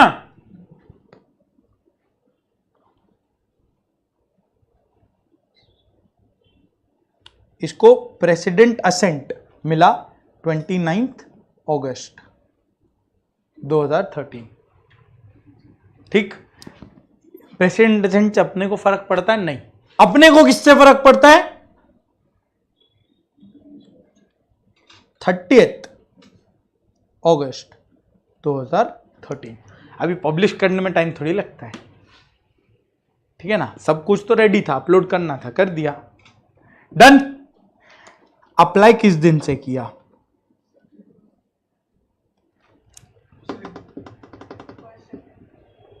कुछ सेक्शंस हैं जो 1 सितंबर से अप्लाई हुआ, 1 सितंबर 2013। कुछ सेक्शंस हैं, कुछ सेक्शंस हैं जो 12 सितंबर से अप्लाई हुआ, और इस तरह से कुछ कुछ डेट्स मेंशन था। उतना जानना नहीं, हम बस तुमको स्ट्रक्चर में फिट करना सिखा रहा है कि कहीं पे भी तुम कुछ पढ़ो तो कैसे रिलेट हो जाएगा। डन है ना? क्लियर हुआ कैसे लेजिस्लेटिव में लॉ वो बना, पास हुआ, किस दिन को अप्लाई करना चालू हुआ। लेजिस्लेटिव का पूरा कहानी डन, 2008 में आया, और ये रीड्राफ्ट होते रहा। हम बोला ना, ड्राफ्टिंग में तुम कुछ भी कर लो, वो क्या है, कागज पर लिखावट है, एक कागज फाड़ के दूसरा बना लो, क्या होगा। जब तक वो एक्ट नहीं बना, अप्रूवल नहीं आया, तुमको जो करना करो। डन है, पक्का 100%। अब बोलो सेकंड काम किसका चलेगा? देख रहे आप कितना फटफट जा रहा है, तुरंत रिलेट हो पाया ना। स्टार्ट हुआ कॉन्स्टिट्यूशन से, आर्टिकल 245 246 का schedule 7 list 1 union list entry number 43 44। फिर आया अपने लेजिस्लेटिव के पास, वो उस पावर के थ्रू बिल को एक्ट में कन्वर्ट कर दिया 2013, करेक्ट। 2013 एक्ट बन गया, नोटिफाई हुआ 30 अगस्त, एप्लीकेबिलिटी चालू हुआ 1 सितंबर ऑनवर्ड्स। वो अलग अलग डेट को अप्लाई होना चालू हुआ। अभी तक सारा अप्लाई हो चुका है, तुमको जानना है। डन। सेकेंड स्टेप किसके हाथ में अब गया? बन के एडमिनिस्ट्रेटिव को सौंप दिया गया, अब अप्लाई करवाइए, इंप्लीमेंटेशन आपका काम। तो अब आया ये एडमिनिस्ट्रेटिव या एग्जीक्यूटिव के हाथ में। बोलो किसके, आज के दिन किसके हाथ में आया होगा? निर्मला सीतारमण। यानी एडमिनिस्ट्रेटिव में कौन है? सेंट्रल गवर्नमेंट, यानी मोदी जी। क्या मोदी जी? कौन? कंपनीज एक्ट के लिए एमसीए। जहां जहां तुम देखेगा सेंट्रल गवर्नमेंट लिखा हुआ तुम्हारे पूरे एक्ट में, वहां वहां तुमको क्या समझना है? मोदी जी नहीं, निर्मला सीतारमण, एमसीए। मोदी जी के पास कंपनीज एक्ट का अप्रूवल का टाइम नहीं है, वो किसको डेलीगेट कर दिए? एमसीए को। डन है। जहां जहां तुम देखो इनकम टैक्स या जीएसटी में कहीं अप्रूवल लिखा है, वो ministry of finance, CBDT, CBIC, ये सब बोर्ड्स बनाए हुए हैं उनमें, उनका काम होगा वो। डन है पक्का 100%। अब एमसीए यानी कौन? एक बार स्पेलिंग देख लेना, यही है ना? आई थिंक यही है, ठीक है, शायद यही है, मोस्ट लाइकली यही होगा। छोड़ क्या करना अपने को, ठीक है। डन है। अब ऑब्वियस सा बात है, निर्मला सीतारमण के सर पे भी बहुत प्रेशर है, दिन पर दिन तुम बाल देखो सफेद हो जा रहा है, करेक्ट है ना। अभी ज्यादा बोझ तो लिया जाएगा नहीं, तो एमसीए के अंदर भी बहुत लोग आएंगे। क्या लोग आएंगे? क्या कौन? कंपनीज। अब ये कंपनीज एक्ट का बात हो रहा है, जनरल बात कर चुके हैं। अभी कंपनीज एक्ट में कौन आएगा? एमसी के अंडर में पूरे इंडिया में तुमको दिखा देता है, सब देख देख के कर रहा है, कुछ भी ऐसा अल्टप्पा मन वाला नहीं है, ठीक है। ये वेबसाइट हर जगह यही आ जाते हैं, इधर कोई काम नहीं था फिर भी आ गए, ठीक है, ज्यादा नहीं बोल सकते। देखो एमसी के अंडर में आता है ये रीजनल डायरेक्टर्स। एमसीए हो गया पूरा इंडिया, यूनियन लॉ है ना, पूरा इंडिया का एडमिनिस्ट्रेशन एक एमसीए कैसे करे? इतने सारे कंपनीज हैं, पॉसिबल ही नहीं है। इतना सारा कंपनी, आए दिन कोई कंपनी रजिस्टर होता है, आए दिन कोई कंपनी पैसा उठाता है, कैसे करे रजिस्ट्रेशन? कैसे करेगा? इतना गाइड, इतना कंट्रोल कैसे लग नहीं पाएगा ना। तो उसके लिए बना रीजनल डायरेक्टर्स, डेलीगेशन समझो तुम बस। लॉ बन के, एक्ट बन के इसको हैंडओवर हो गया एमसीए को। एमसीए क्या किया? 7 रीजनल डायरेक्टर्स इंडिया में बनाया है। और तुम देखेगा ये, तुम देखो ये साउथ और वेस्ट में ज्यादा है, नॉर्थ और ईस्ट में कम है। तुम देख रहे क्या? बराबर नहीं है कहीं पर। नॉर्थ में पूरा देखो, नॉर्थ में 1, जबकि सबसे बड़ा स्टेट तो नॉर्थ में उत्तर प्रदेश। ये लोगों पर थोड़ी लगा है, किस पर लगा है? कंपनीज पर लगा है। तुम ये देखेगा आबादी ज्यादा कहां है, या ये देखेगा कंपनी ज्यादा कहां है? कंपनी ज्यादा कहां है। अगर लोगों का लॉ होता तो हम लोग वैसे बात करते। समझ आ रहा है ना? ये बोलो ना, क्लियर ना? तो कैसे बना ये रीजनल डायरेक्टर? जिस एरिया में ज्यादा कंपनीज, तुम देखो साउथ ईस्ट को मिला के कर सकते थे, नहीं, साउथ में बहुत कंपनीज रजिस्टर्ड है, टेक कंपनीज मेनली। वेस्ट में तुम देखो एक आरडी अलग है, नॉर्थ वेस्ट में एक और आरडी आ गया, इतना बाजू बाजू में। दरकार नहीं था? नहीं, दरकार बहुत है, कंपनीज बहुत है मुंबई एरिया में। समझ आया ना? करेक्ट। और ईस्ट में अपना एक आ गया, नॉर्थ ईस्ट में सबको मिला के एक आरडी आ गया। डन है, 7 आरडीज। इतना अपने को जानना, नंबर तुमको रिलेट कराना सिखा रहे हैं। कितने आरडीज है अपने पास? 7। उनका रिपोर्टिंग किसको होगा? सीधा सीधा, इनफैक्ट आरडी ने पूरा लिखो, रीजनल डायरेक्टर्स। और ये सब कुछ नहीं, तुम एक्ट में बहुत जगह नाम देखेगा आरडी आरडी आरडी, तब समझना होगा ना कौन है। निर्मला सीतारमण नहीं है, उसके नीचे 7 लोग हैं जो उसको रिपोर्ट करेंगे। समझ आया क्या? पक्का? तो कौन हुआ ये? एमसीए, उसके नीचे 7 आरडीज। आरडीज को हम रीजन्स की तरह बांटे। रीजनल डायरेक्टर, स्टेट या सिटी का कोई नाम है इसमें? नहीं। उसके अंडर आता है तुम्हारा, जो तुम जानते हो आरओसी के नाम से, रजिस्ट्रार ऑफ कंपनीज। गिन के बता सकते कितना कितना है? बहुत बहुत। अरे ये क्या है? ये अहमदाबाद में अजीब सा ऐसा आ गया, अहमदाबाद भी एक है, समझ जाना।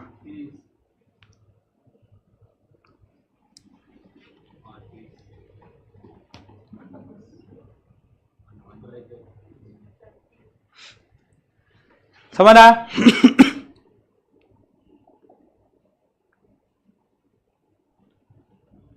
और तुम देखिएगा ना, तुमको यहां पे सारा आरओसीज का नाम भी मिल जाएगा, सबका नाम भी मिल जाएगा।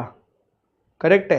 तुम देखो दमन एंड दीव, मुंबई, पुणे, क्या पास पास में आरओसीज है, कंपनी बहुत ज्यादा है उधर। करेक्ट है ना? चलेगा? नॉर्थ ईस्ट में याद है हम लोग एक आरडी देखे थे, और वो यहां पे 2 आरओसी आ गया। तो main boss MCA Nirmala Sitharaman, उसके अंदर बॉस 7 बॉस है। अब कौन हो गया? और छोटा बॉस 30। चलेगा ना? पक्का?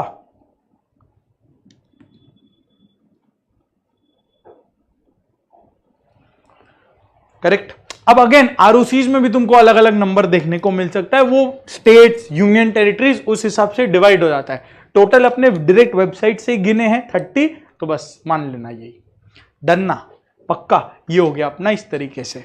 तो हर कंपनी के लिए ये हायरार्की फॉलो करना होगा। एमसीए सेंट्रल गवर्नमेंट हुआ, आरडी कहीं पे आरडी लिखा होगा तो आरडी हुआ, उसके नीचे आरओसी हुआ। मैक्सिमम काम कंपनी से रिलेटेड कौन करेगा? आरओसी, ऑब्वियसली, तभी तो 30 अपॉइंटेड है। फिर कुछ मेन इंपॉर्टेंट काम होगा तो आरडी, उससे भी बड़ा इंपॉर्टेंट काम होगा तो सेंट्रल गवर्नमेंट। समझ आया क्या? परफेक्ट। ये हो गया अपना एडमिनिस्ट्रेटिव एग्जीक्यूटिव।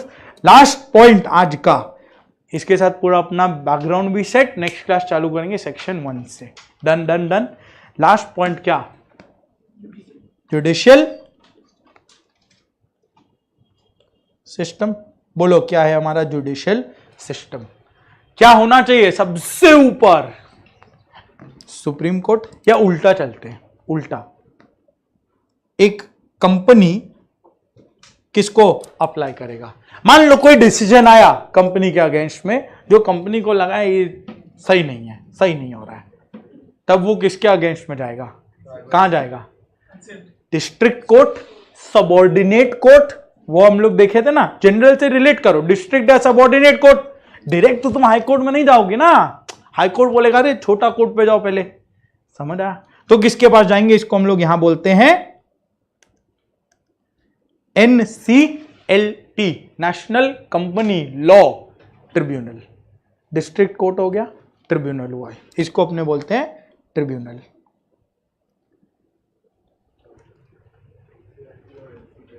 अभी बताइए, हाँ बताइए, समझ आया? अब एनसीएलटी हो सकता है तुम्हारे फेवर में डिसीजन दे दे या अगेंस्ट में डिसीजन। फेवर में दे तुम आगे जाएगा क्या? पागल है क्या? कब जाएगा आगे? अगेंस्ट में कुछ डिसीजन आया, नहीं अब ऊपर जाना पड़ेगा। कहां जाएंगे? NCLAT, national company law appellate tribunal, यानी अगर ट्रिब्यूनल के अगेंस्ट में तुम्हारा कोई अपील है, तुम इसको सुना सकते हो। पापा मम्मी मना कर दे बाहर नहीं जाने, तुम किसके पास जाएगा? पापा के पास। लेकिन वहां इंटर रिलेटेड रोल चलता है। पापा मना कर दे, तुम किसके पास जाएगा? मम्मी के पास।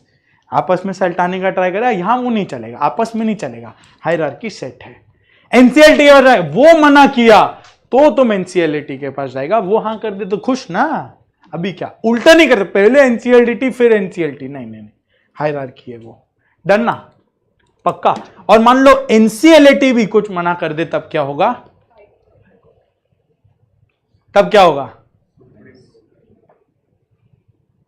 हाई कोर्ट या supreme court? High court. Logically तुम सही बोल रहा है, लेकिन कंपनीज लॉ में हाई कोर्ट नहीं चलता है, तभी एनसीएलटी बना, वरना एनसीएलटी से हाई कोर्ट में चले जाता, वहां से सुप्रीम कोर्ट में चले जाता। तो ये क्या है? Replacement of. सुप्रीम कोर्ट का कोई रिप्लेसमेंट नहीं होता, रिप्लेसमेंट ऑफ हाई कोर्ट। फिर ये किसके पास चले जाएगा? सुप्रीम कोर्ट के पास चलेगा।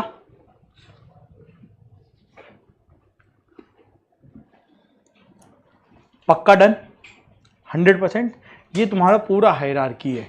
अब पूरे एक्ट में तुम जगह जगह पड़ेगा approval of CG, approval of RD, approval of ROC, approval of NCLT, tribunal का अप्रूवल, ये सब तुम जगह जगह पड़ेगा। अब वो सब चीज को अपने बेस रेडी कर लिया ना, यहां पर तुम कहीं भी कुछ भी पढ़ लो, अब तुमको वो ऐसा वो नहीं, ये कहां से आ गया, एक एक वर्ड में जो डिस्कम्फर्ट होता है ना, वो सब यहीं सेलेक्ट चुका।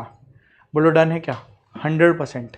ये था अपना आज का टोटल काम। एक बार मेरे साथ कंपनीज लॉ का, कंपनीज एक्ट का पूरा स्ट्रक्चर रेडी कर लो फिर से।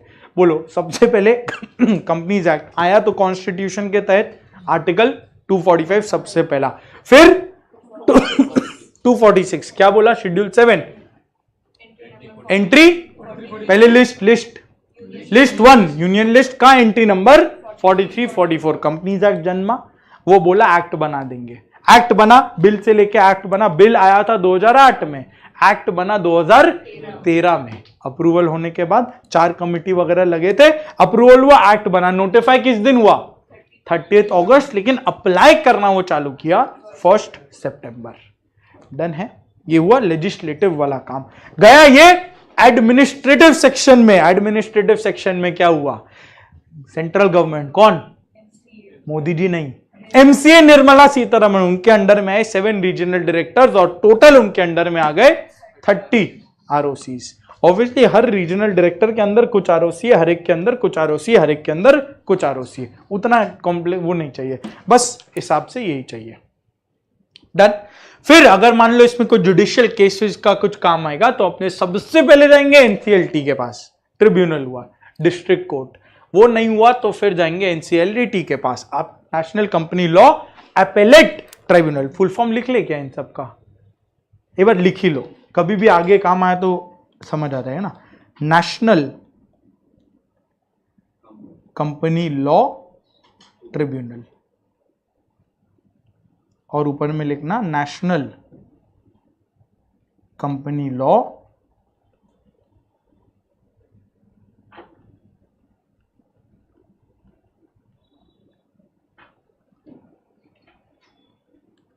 Appellate tribunal.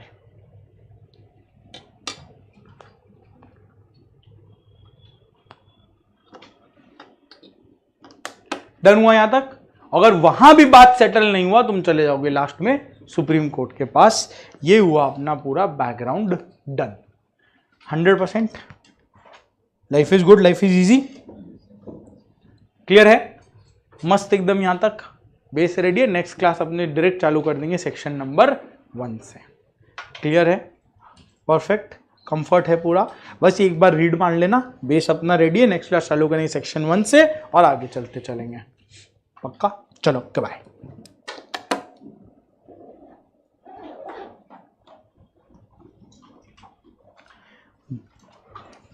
तब तक यहां तक ये 2 क्लास में तुम लोग में से किसी को कोई भी तरीके का डाउट, क्वेरी, क्वेश्चन?